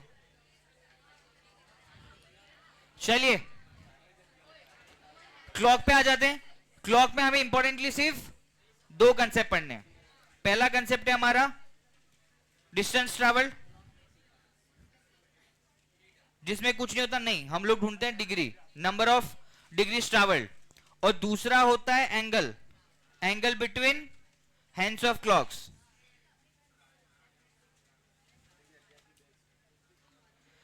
यहां पे हम लोग ढूंढते हैं थीटा। बस ये दो ही कंसेप्ट है जो हमें क्लॉक में खत्म करने हैं, बाद में हमारा क्लॉक भी खत्म।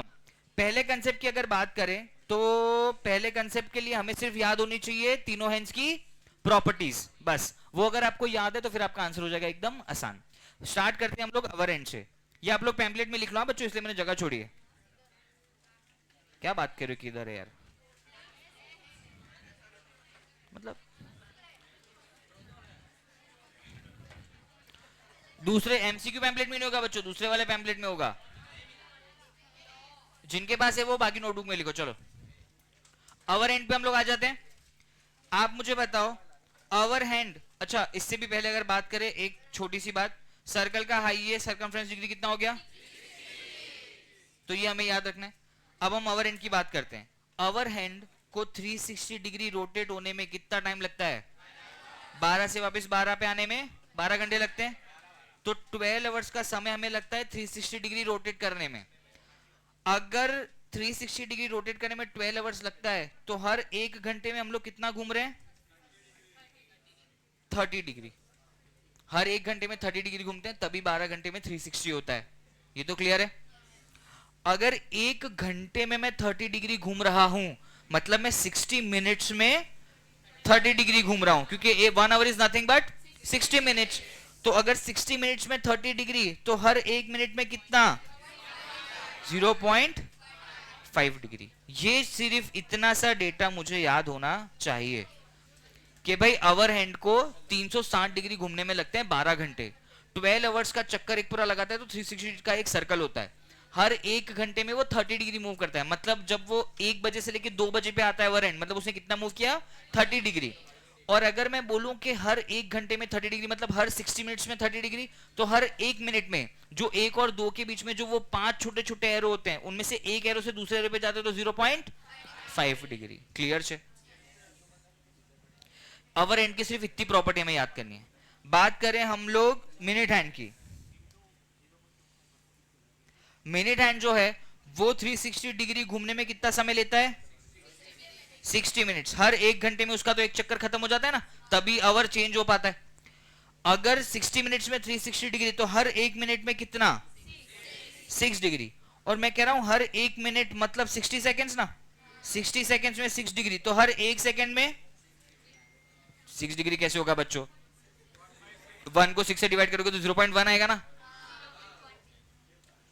0.1 डिग्री, 0.1 डिग्री। तो हर एक सेकंड में मिनट हैंड कितना घूमता है, 0.1 डिग्री। ये वाला क्वेश्चन आने का चांस थोड़ा सा कम है, लेकिन सेकंड्स वाले 2-3 क्वेश्चन दिए थे हमारे रेफरेंस वाली बुक में, तो अपन लोग कर देते हैं कि हर एक सेकंड में मिनट हैंड कितना घूमता है, 0.1 डिग्री। यहां तक क्लियर है। और लास्ट हैंड हमारा बच जाता है सेकेंड हैंड। सेकेंड हैंड को 360 डिग्री का चक्कर लगाने में लगते हैं 60 सेकेंड्स। हर एक मिनट में उसका एक चक्कर खत्म हो जाता है ना, तो 60 सेकेंड्स में अगर 360 डिग्री, तो हर एक सेकंड में कितना, 6 डिग्री। ये क्लियर है पाको? हाँ दिख नहीं रहा, बस मैम इससे ज्यादा ऊपर नहीं कर पाऊंगा, फटाफट नोट डाउन कर लो। तो सुन के लिखो ना, बोल तो रहा हूं मैं सब लिखा हुआ। उस दिन भी मैंने आपको सिखाया था क्लास में कि जब मैं बोलता हूं आप लिखने जाते हो तो आपको याद नहीं होता, बाकी अगर मेरा बोला हुआ सुनो तो आपको याद हो जाएगा। चलो ये तीनों हैंड की प्रॉपर्टीज क्लियर है ना, एक बार फटाफट वापस से रिकॉल करते हैं। आवर हैंड 12 घंटे में 360 डिग्री, हर एक घंटे में 30 डिग्री, हर एक मिनट में 0.5 डिग्री। मिनट हैंड एक घंटे में 60 मिनट्स में 360 डिग्री, हर एक मिनट में, हर एक सेकेंड में 0.1 डिग्री। और सेकेंड हैंड 60 सेकेंड्स में हर एक सेकेंड में 6 डिग्री 6 डिग्री। क्लियर है? इतना में याद रखना है, ये डेटा याद रखना पड़ेगा। और ये याद रखने के लिए आपको ऐसा रॉकेट साइंस नहीं चाहिए, कंसेप्ट है कि भाई 12 घंटे में इतना तो हर एक घंटे में कितना।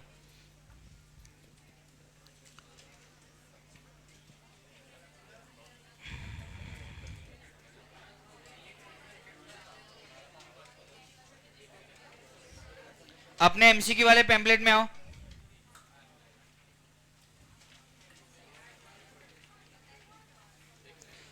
क्वेश्चन नंबर 71 सॉल्व करो।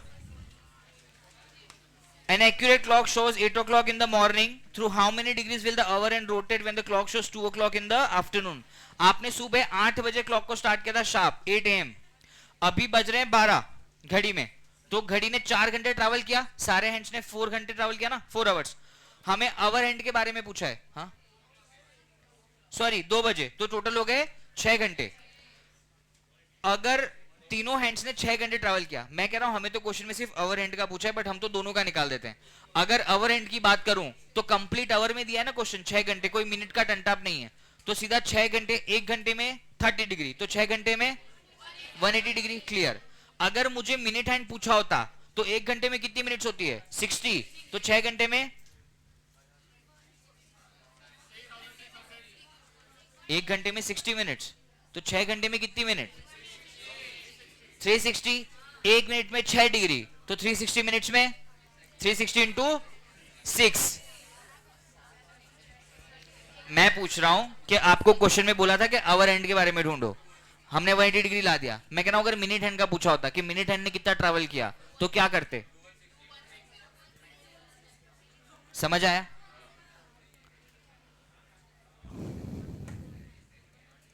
क्लियर है यहां तक? चलिए क्वेश्चन नंबर 72 पे आइए। अच्छा वो मत करो अभी, मत करो मत करो मत करो मत करो मत करो मत करो मत करो मत करो मत करो।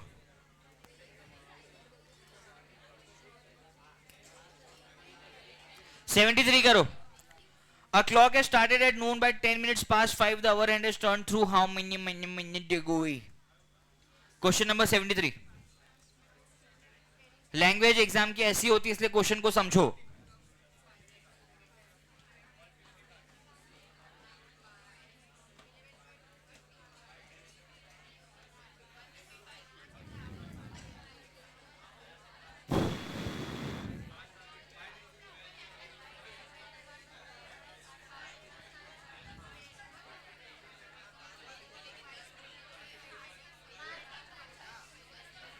क्या आंसर क्या है? 1। कितने लोगों का आंसर 155 है? बाकी लोगों को आंसर लाने में इतना समय क्यों लग रहा है?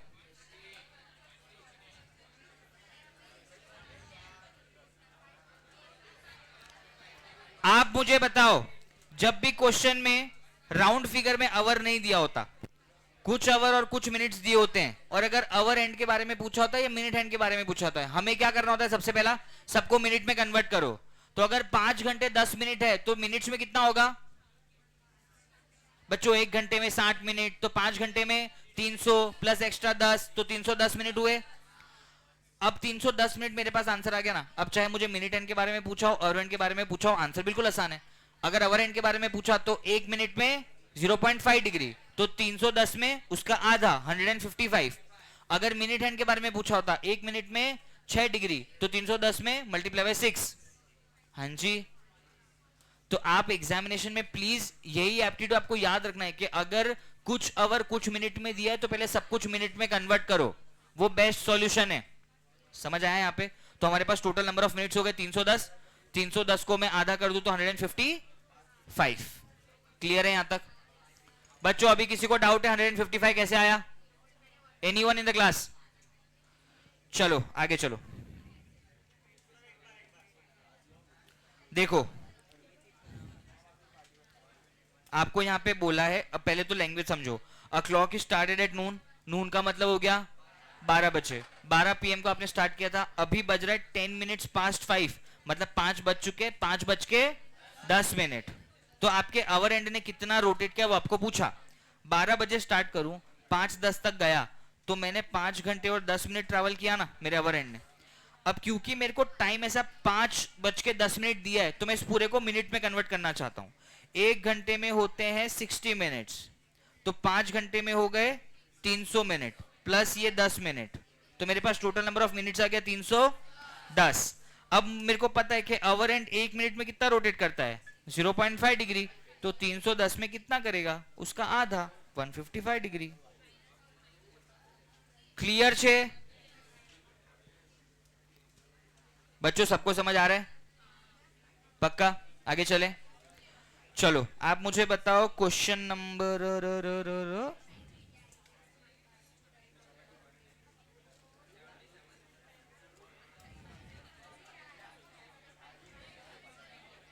क्वेश्चन नंबर 79 करो please.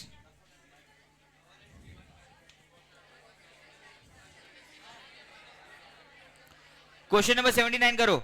Clock was set right at 9:05 a.m. The time right now is 7:35 p.m. How much did the hour and in minute hand has traveled?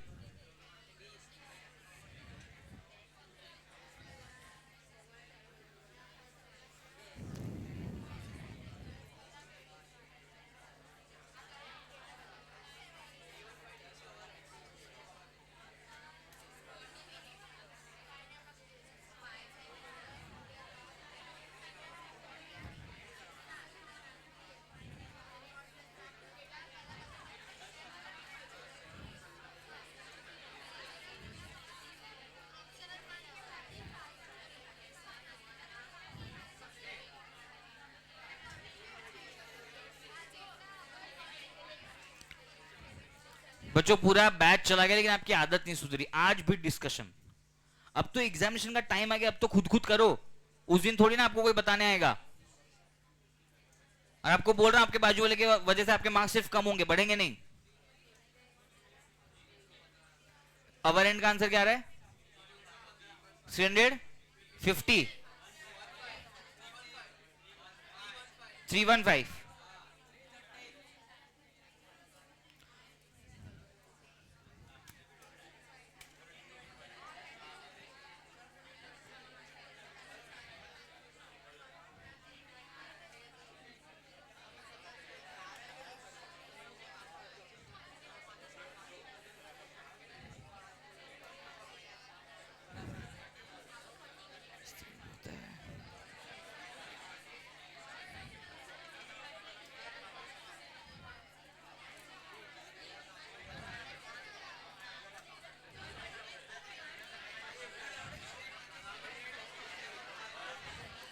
Minute का आंसर क्या आ रहा है? 3750।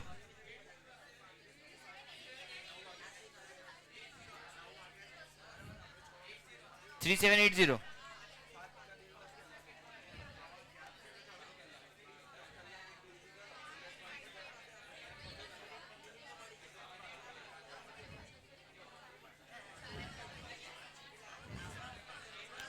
चलिए सॉल्व करते हैं।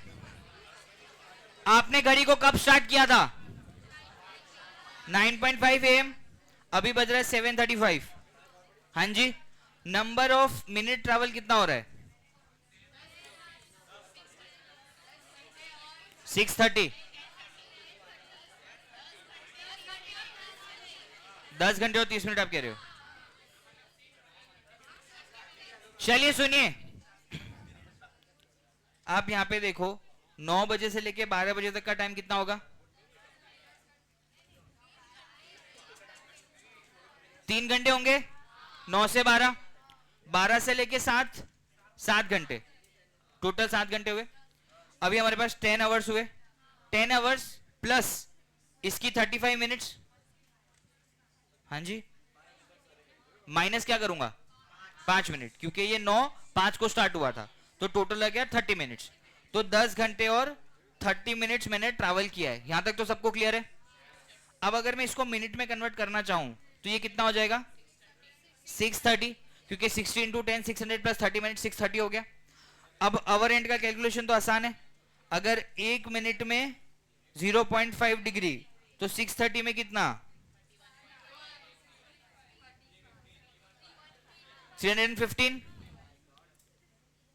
अब अगर मिनट हैंड की बात करता हूं, अगर 1 अगर 1 मिनट में 6 डिग्री, तो 630 में कितना? 37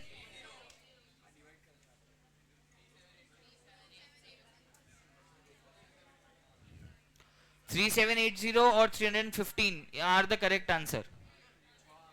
कितने लोगों का ये आंसर आया? कितने लोगों का ये आंसर नहीं आया? क्या गलती की आप लोगों ने? समझ नहीं आया? आपने क्लॉक का चैप्टर पढ़ा है पहले? आप मुझे बताओ, आवर हैंड जो है वो 1 घंटे में कितना ट्रैवल करता है? 1 मिनट में कितना ट्रैवल करता है? यहां तक क्लियर है? मिनट हैंड जो है वो 1 मिनट में कितना ट्रैवल करता है? यहां तक क्लियर है? अब आपको पूछा है, बच्चों शांत हो जाओ प्लीज। जब बाकी किसी को डाउट है तो आप लोग सुनो, नहीं तो आपका डाउट कोई नहीं सुनेगा। टोटल हमने सुबह 9:05 पे स्टार्ट किया था वॉच, अभी 7:35 हो रहे हैं। पहले तो हमें देखना पड़ेगा हमने कितना आवर ट्रैवल किया। मैं कह रहा हूं 9:05 को एक बार के छोड़ के लिए मैं 9 से 12 गिनता हूं, तो 3 घंटे हुए, 12 से 7 7 घंटे हुए, 7 + 3 10 घंटे हो गए। अब मिनट का कैलकुलेशन कर लेता हूं। यहाँ पे 9:05 को स्टार्ट किया था, तो मुझे 5 मिनट कम करने पड़ेंगे ना, क्योंकि यहाँ पे 55 मिनट्स ट्रैवल किया, नॉट 60। तो और यहाँ पे 7:35 था, तो मैंने 35 - 5 कर दिया, तो मेरे पास मिनट आ गए 30। मतलब total hour travel was 10 hours and 30 minutes. अब ककराट बंद करो यार। अब 10 आवर्स और 30 मिनट्स अगर दिया हुआ था, मैं इस पूरे को मिनट में कन्वर्ट करना चाहता हूं। एक घंटे में 60 मिनट्स होती है, तो 10 घंटे में हो जाएंगे 600 प्लस ये एक्स्ट्रा 30 मिनट्स, तो 630 मिनट्स आया टोटल। अब मेरे पास 630 मिनट्स आ गया। क्वेश्चन सिंपल है, आवर एंड के लिए 1 मिनट में अगर 0.5 डिग्री, तो 630 में कितना, तो उसका आधा, तो आ गया 315 डिग्री। और सेम अगर मिनट की बात करूं, 1 मिनट में 6 डिग्री, तो 630 में कितना, 3780। क्लियर है बच्चों? ये क्वेश्चंस में मार्क्स बिल्कुल भी नहीं जाने चाहिए, 1 मार्क नहीं जाना चाहिए, क्लॉक्स में तो बिल्कुल नहीं जाना चाहिए। चलो ये वाला कंसेप्ट क्लियर है, तो अब आ जाए एंगल वाले पे।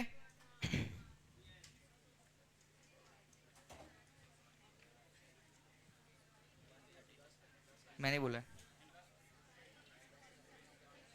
सर मुझे कुछ दो ना, थोड़ा पानी कॉफी वॉफी कुछ भी, जो मन करे आपका। चलिए तो angle between hands of clock की बात करते हैं।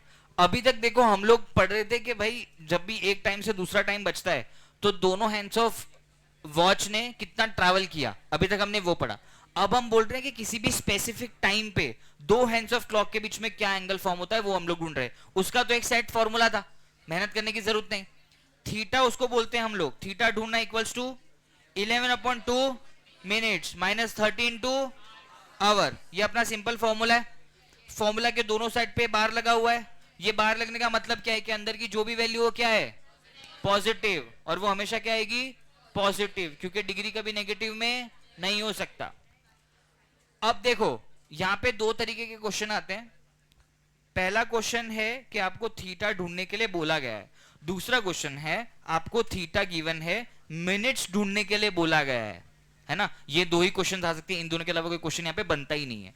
पहला क्वेश्चन थीटा अगर ढूंढना है तो वो तो आसान है।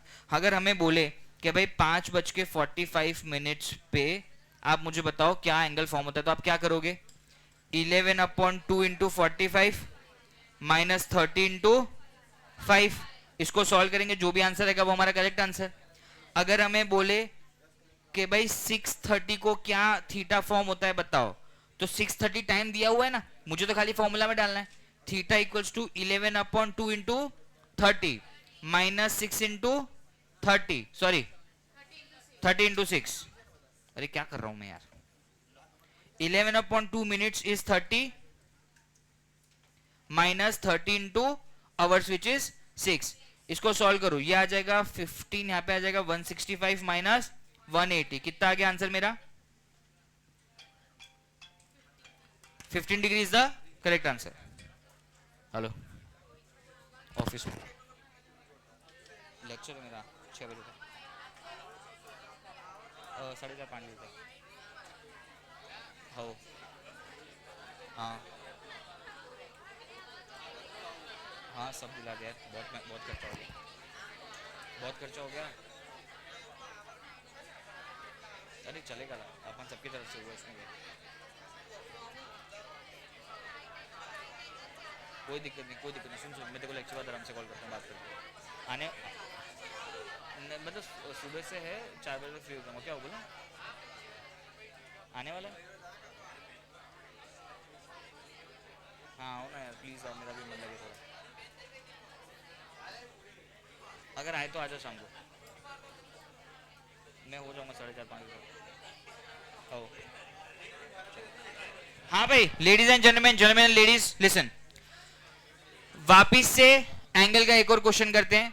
जब भी थीटा ढूंढने के लिए बोला जाए, theta is nothing but angle, जब भी आपको एंगल ढूंढने के लिए बोला जाए कुछ नहीं करना, सिर्फ फॉर्मूला में डेटा पुट ऑन करना है, 11/2 इंटू मिनट्स -30 इंटू आवर्स। कभी एग्जाम में पूछा नहीं जाएगा 11/2 कहां से आया, फिर भी बताता हूं 11/2 का वैल्यू क्या आता है 5.5। हमारा आवर हैंड 1 घंटे में घूमता है, 1 मिनट में घूमता है 0.5 डिग्री, मिनट हैंड घूमता है 1 मिनट में 6 डिग्री, दोनों का डिफरेंस क्या है 5.5 डिग्री। तो 11/2 वहां से डिराइव हुआ, तो 11/2 इंटू मिनट्स -30 इंटू आवर्स। बस इतना ही फॉर्मूला याद रखना है। अब ये वाला क्वेश्चन तो आसान था, मुश्किल क्वेश्चन आता है जब आपको थीटा दिया हुआ होता है। सपोज करो आपको बोलते हैं कि भाई आप हमें बताओ कि 5 बजे और 5:45 के बीच में कब ऐसा होगा, कब ऐसा होगा कि जो हमारी वॉच है वो राइट एंगल दिखाएगी, जो हमारा हैंड्स ऑफ क्लॉक से वो राइट एंगल फॉर्मेशन दिखाएंगे। तो राइट एंगल बोलते हैं मतलब थीटा, वो लोग बोल ही रहे हैं कि थीटा क्या है 90 डिग्री, क्योंकि राइट एंगल इज 90 डिग्री ना, तो वो बोल ही रहे हैं कि भाई थीटा 90 डिग्री है। आप हमें बताओ 5 और 5:45 के बीच में कब ऐसा होगा, वो अकरेंस का टाइम बताओ। तो ऑब्वियसली बात है ना, आवर तो 5 ही रहेगा, क्योंकि 5 और 45 के बीच में आवर तो 5 ही रहने वाला है। मिनट सिर्फ हमें ढूंढना है कि 5 बज के कितनी मिनट पे ऐसा होगा। तो अगर हम लोग सॉल्व करें तो थीटा हमें ऑलरेडी दिया हुआ है 90 डिग्री, इक्वल्स टू 11/2 मिनट्स मुझे ढूंढना है, -30 इंटू आवर्स तो दिया ही हुआ है 5। और अगर आपको सपोज करो 5 और 5:45 के बीच में नहीं, 5 और 6 के बीच में पूछते हैं, तो भी मैं क्या लूंगा 5 ही ना, क्योंकि 6 तो अभी बजना बाकी है, जो पास्ट है हम वो आवर लेते हैं, तो हम लोग क्या लेंगे 5 आवर्स।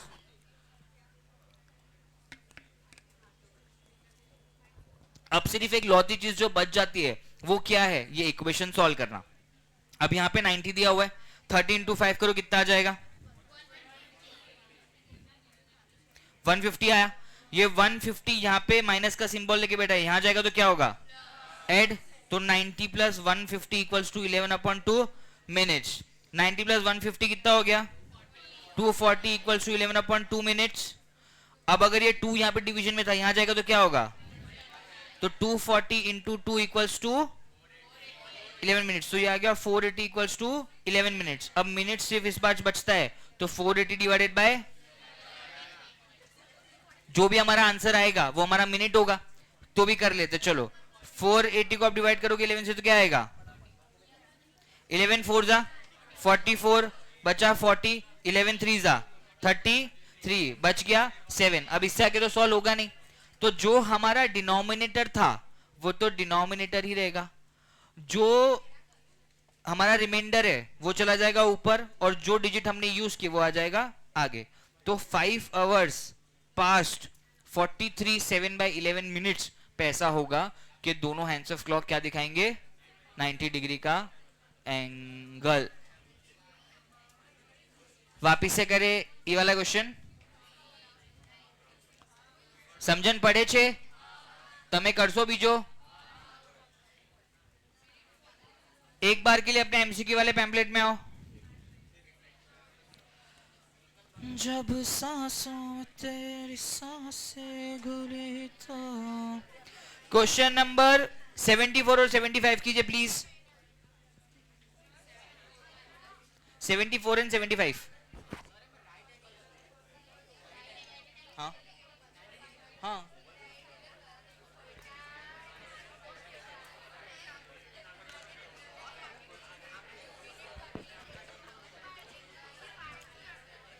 बच्चों आपको फिर से आपके वालों की कसम दिलवाऊं क्या, आवाज मत करो बिल्कुल।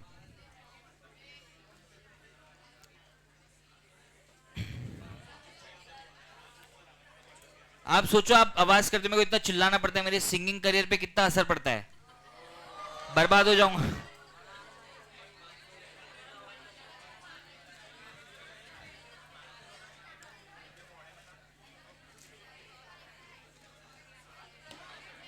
आंसर टोपा।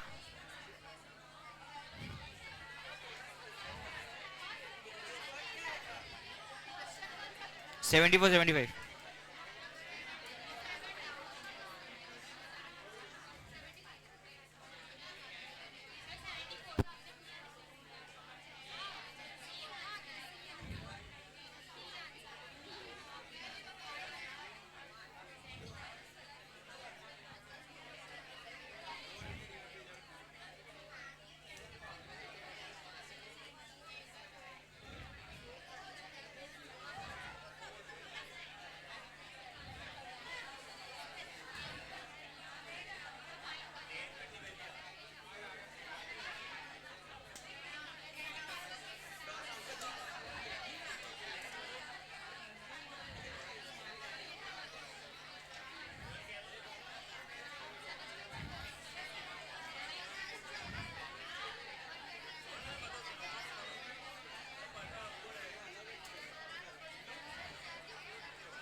पूछ मतलब पता नहीं, देखना पड़ेगा।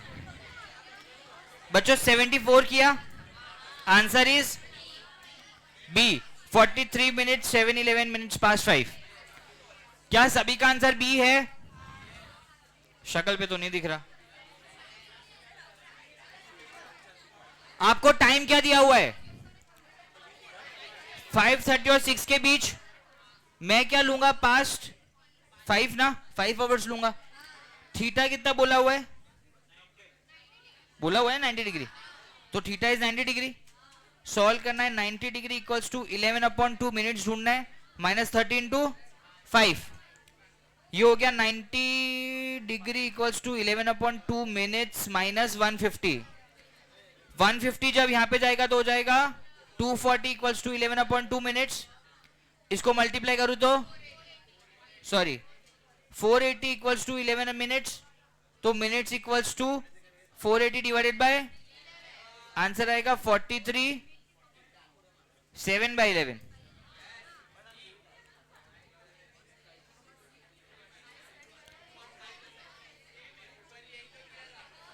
और सुनो, अगर किसी को ये मिक्स फ्रैक्शन लाने में दिक्कत होती है ना, तो आप याद रखो 480 को ऐसा डिवाइडेड बाय 11 करो। 11 4 इज 44, बचा आपके पास 40। 11 3 इज 33, बच गया आपके पास 7। जो भी आपका डिनोमिनेटर था वो तो आपका डिनोमिनेटर ही रहता है। जो भी डिजिट आपने यूज किए वो आते हैं आगे, जो रिमाइंडर होता है वो जाता है ऊपर। बस क्लियर है? आगे चल सकता हूं?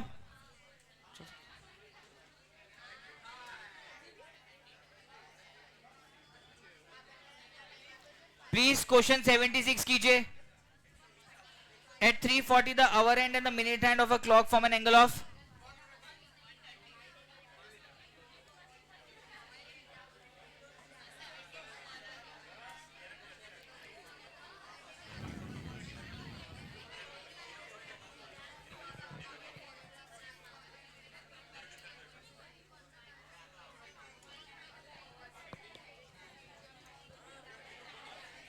कितना आ रहा है बच्चों आंसर? 130। आपको थीटा ढूंढने के लिए बोला है। Theta equals to 11/2 into minutes minus 30 into hours. 11/2 minutes में आएगा 40 और माइनस 30 इंटू 3, 30 इंटू 3 हो गया 90। 11/2 इंटू 40 हो जाएगा 220। 220 minus 90, answer will be,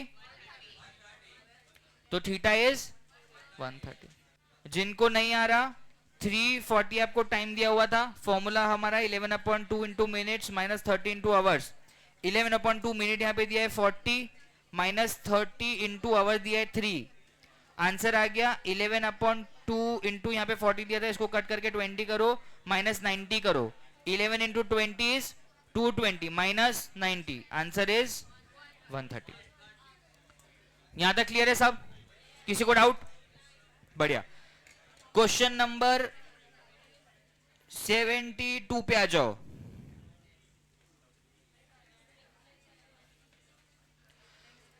reflex angle सब मैंने रेगुलर लेक्चर में नहीं पढ़ाया था ना आपको? नहीं पढ़ाया था ना? पढ़ाया था।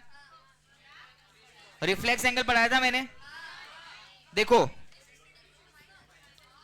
जब भी हम थीटा ढूंढते हैं, थीटा ढूंढना इज एंगल ढूंढना, which is a different thing. Reflex angle पता चलता है जब आपने जो भी नंबर ऑफ एंगल फाइंड किया, उसको जब आप 360 से माइनस करते हो, जो बचता है that is your reflex angle. तो पहले आपको क्या करना पड़ेगा? 2 हैंड्स ऑफ क्लॉक है, पहले मिनट हैंड का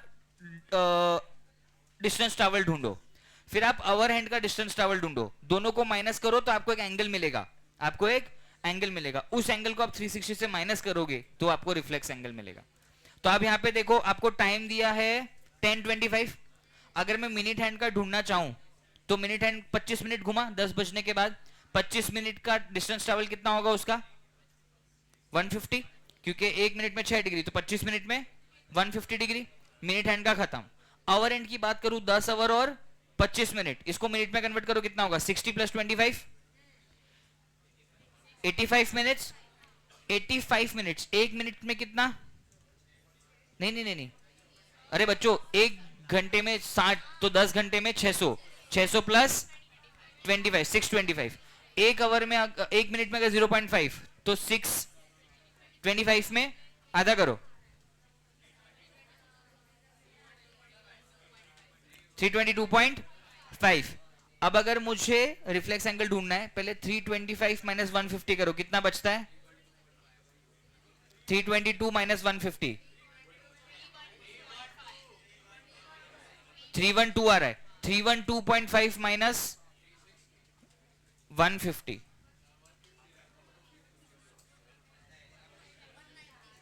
देखो मैं आपको बताता हूं, याद रख लो प्लीज। एग्जाम में आने के चांसेस तो कम है, बट बाय चांस आ जाए तो, जब भी आपको रिफ्लेक्स एंगल ढूंढना है, पहले बोथ हैंड्स का डिस्टेंस ट्रैवल ढूंढो। क्योंकि देखो, हमें तो यहां पे ये बोला नहीं है ना कि एग्जैक्ट किस टाइम पे स्टार्ट किया टाइम। तो अभी तो मैं 10 घंटे के ऊपर कितना मिनट ट्रैवल किया? 25 मिनट। मिनट हैंड का 25 मिनट का ढूंढता हूं। 1 मिनट में मिनट हैंड कितना घूमता है? 6 डिग्री, तो 25 मिनट में घूमेगा 150 डिग्री। मिनट हैंड का डिस्टेंस ट्रैवल हो गया। आवर हैंड की बात करते हैं। आवर हैंड ने 10 घंटे और 25 मिनट ट्रैवल किया है। 1 घंटे में वो ट्रैवल करता है 30 डिग्री। मैं तो खैर इसको पूरे को पहले मिनट में कन्वर्ट कर लेता हूं, तो ये होता है 625 मिनट्स। 1 मिनट में वो घूमता है 0.5 डिग्री, तो 625 मिनट्स में कितना घुमा होगा? इसका आधा, आंसर आ जाएगा 312.5। अब इन दोनों का डिफरेंस एंगल जो आता है वो मेरा एंगल बनेगा, वो मेरा एंगल बनेगा। इन दोनों का डिफरेंस एंगल कितना आएगा? 3125 माइनस 150, 162.5। ये मेरा बना एंगल, ये मेरा बना एंगल। अब अगर इसका रिफ्लेक्स एंगल फाइंड करना है तो मुझे इसको माइनस करना पड़ेगा 360 में से 197 पॉइंट, ये हो गया मेरा रिफ्लेक्स एंगल। 197.5 मेरा हो गया रिफ्लेक्स एंगल। वापस से बताऊं, देखो सिर्फ याद रखो, जब भी रिफ्लेक्स एंगल पूछते हैं पहले मिनट हैंड और आवर हैंड का डिस्टेंस ट्रैवल कैलकुलेट करो, दोनों को माइनस करो, जो आपके पास बचता है वो आपका एंगल मिला। इसका रिफ्लेक्स एंगल हो जाएगा दिस माइनस 360, जो भी बचा that is your reflex angle. Clear छे?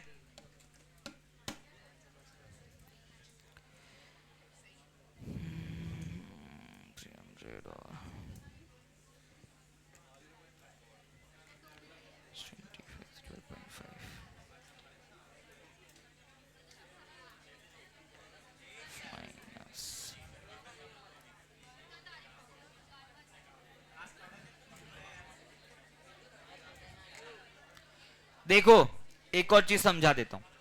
एग्जामिनेशन में अगर रिफ्लेक्स एंगल का क्वेश्चन आता है, टाइम आपको कम लगता है, तो हम बाय डिफॉल्ट ढूंढ रहे, इसमें पहले एंगल थे ना, थीटा ढूंढ रहे थे, थीटा का फॉर्मूला भी यूज करोगे तो भी चलेगा। अगर 10:25 आपको टाइम दिया है, अगर मैं फॉर्मूला से करूं 11/2 into minutes minus 13 into hours, तो 11/2 इंटू मिनट्स में आता 25, ये होता 11 इंटू 12.5, ये आ जाता 137.5। माइनस में मैं करता 13 two hours 10, 300 minute, 300 minute minus 137.5 भी करोगे तो भी आंसर क्या आएगा 162.5। ये आपको मिल गया theta. 360 minus theta is your reflex angle, तो 360 माइनस 162.5 इज 197.5। यहां तक सब कुछ सही है? कोई डाउट है? आगे चल सकता हूं? बहुत बहुत दिया। एक मिनट रुक जाओ, कॉल करने दो।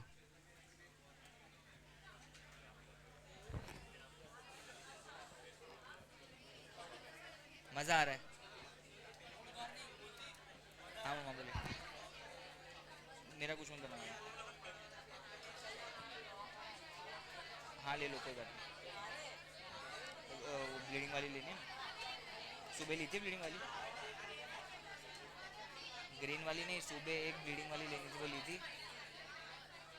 मैं आपको बताता हूँ थोड़ी देर में। चलिए ladies and gentleman, please get back to work. MCQ वाली शीट में देखो कोई क्वेश्चन बचा है क्लॉक का? 78 कर दो। चलो 75 तो कुछ है ही नहीं, 78 भी आसानी है। अच्छा ओ और ठीक है, एक क्वेश्चन में दे रहा हूं, वो खाली खत्म कर दो, बाद में डन है क्लॉक। अगर मेरे को 7 घंटे 30 मिनट तो 16 to 7 प्लस 30 तो ये हो जाएगा 450। चलिए सुनिए बच्चों, if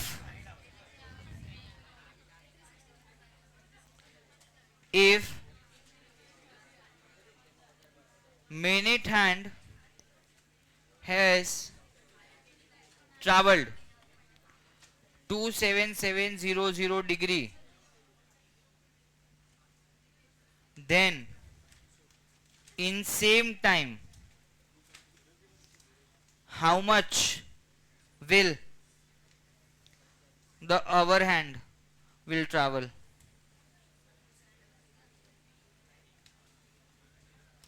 मिनिट हैंड ने 2700 डिग्री ट्रेवल किया है, चना करना चुपचाप।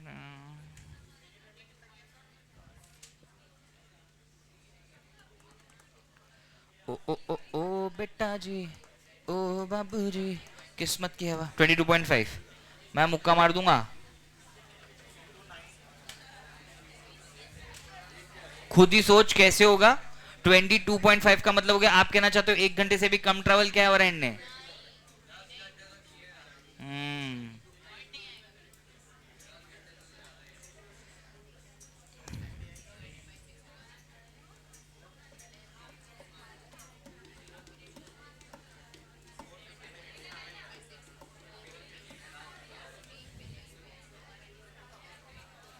चलो चलो आंसर लो, ककराट नहीं।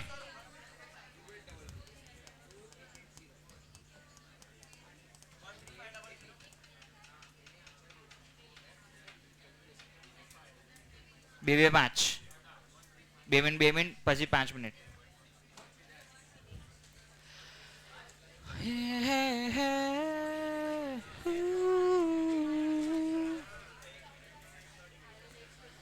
बच्चों इतना सोचते कैसे हो तुम लोग यार? अगर आपको बोला है मिनिट हैंड ने 2700 डिग्री ट्रैवल किया, कितने टाइम लगा होगा उसको 2700 डिग्री ट्रैवल करने में? 450 मिनट्स मतलब 7 घंटे और 30 मिनट। 7.5 घंटे मिनट हैंड ने ट्रैवल किया होगा, तब उसने 2700 डिग्री ट्रैवल किया होगा ना। कैसे पता चला? सर जब हम ढूंढते थे 1 मिनट में 6 डिग्री, तो 2700 डिग्री करने में कितना टाइम लगा होगा? डिवाइडेड बाय 6, तो आंसर आएगा 450 मिनट्स। अब मेरे पास 450 मिनट्स आया। अब मुझे पूछा था कि उन सेम टाइम में, जितने टाइम में मिनट हैंड ने 2700 डिग्री ट्रैवल किया, अब हमें आंसर पता है 450, तो 450 मिनट्स में आवर हैंड ने कितना ट्रैवल किया होगा? 1 मिनट में 0.5 डिग्री, तो 450 का आधा, विच इज इजी। तो था क्वेश्चन, इतना क्या सोचते हो?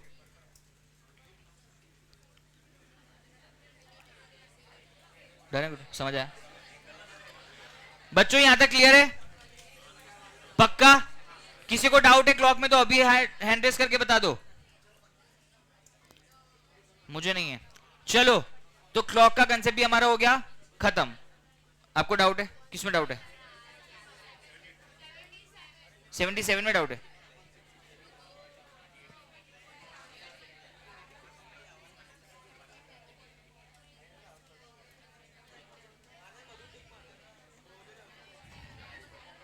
How many times are the hands of a clock right angle in a day? मैंने आपको याद करवाया था बच्चों, 22। क्योंकि हमें ऐसा लगता है कि हर घंटे में 2 बार ऐसा होता होगा, बट ऐसा नहीं होता। 3 और 9 बजे एक एक बार ही होता है, बाकी हर आवर में 2 बार होता है। क्या पूछेंगे? तो सुनो, जो हमने थीटा का दूसरा कंसेप्ट देखा था, जहां पे थीटा गिवन होता है, उसमें 3 ही चीज होती है।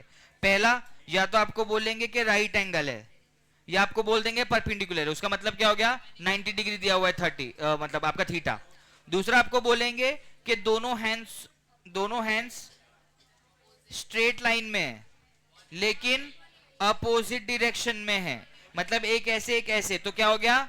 180 डिग्री थीटा। और अगर तीसरा आपको बोले कि भाई कोइंसाइड है, उसका मतलब क्या हो गया? 0, मतलब एक ही जगह पे है दोनों के दोनों, तो थीटा क्या हो जाएगा? 0। क्लियर है? 76, 73, 77। उसको सॉल्व करने की आपको जरूरत नहीं है। मैंने आपको याद दिलाया था कि सबको ऐसा लगता है कि भाई एक दिन में कितने घंटे होते हैं?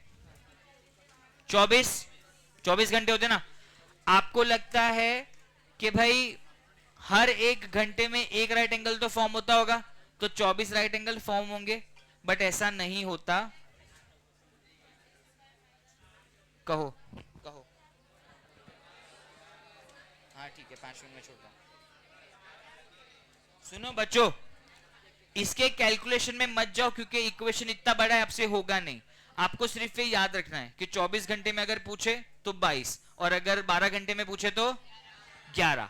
बस ये याद रखो, 12 घंटे में 11 राइट एंगल होते हैं, 24 घंटे में 22 राइट एंगल होते हैं। 24 घंटे में 2 घंटे ऐसे आते हैं जब राइट एंगल फॉर्म नहीं होता, क्योंकि कंप्लीट साइकिल खत्म हो जाती है। डन है? We are done with calendar clock. अब एलआर में सब बच जाते एकदम टुच्चे टॉपिक, जिसको हम लोग प्रोबेबली 1-1.5 घंटे में कर देंगे रैप अप, और फिर आ जाएंगे क्यूए पे। क्यूए पे हम टाइम देंगे सिर्फ प्रॉफिट एंड लॉस को, परसेंटेज को, और सिंपल कंपाउंड इंटरेस्ट को। बाकी फिर से सारी टुच्ची चीजें, जहां पे हम लोग सीखेंगे वापस से अपने टिप्स एंड ट्रिक्स, जो हमने स्क्वायर, स्क्वायर रूट, मल्टीप्लीकेशन और परसेंटेज के लिए बनाई थी। क्लियर है? और सम करेंगे बोर्ड मास के। बोर्ड मास मान के चलो आपके एग्जामिनेशन में 3 से 4 मार्क का आएगा, प्रॉफिट एंड लॉस आपके एग्जामिनेशन में 3 से 4 मार्क का आएगा, परसेंटेज 2 से 3 मार्क का आएगा, सिंपल कंपाउंड इंटरेस्ट 2 से 3 मार्क्स का आएगा। बाकी बचे 2-3 मार्क्स, वो जो पूछेंगे पूछ लेंगे। हाँ तो करवाऊंगा ना, अभी एक फॉर्मूला ही तो है, कुछ नहीं। डन है बच्चों? यहां तक अभी तक 2 इंपॉर्टेंट कंसेप्ट हुए, आप लोग फाइन हो ना? इन दोनों चैप्टर में से 5 से 6 मार्क्स आपको आएंगे 100%।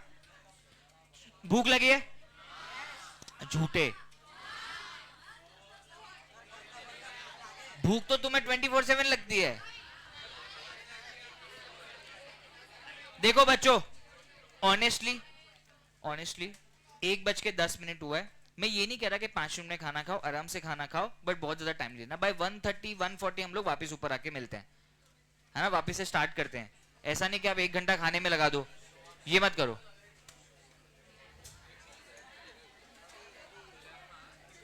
भाई जूम पे अगर कोई है ही नहीं तो चलो कोई दिक्कत ही नहीं है।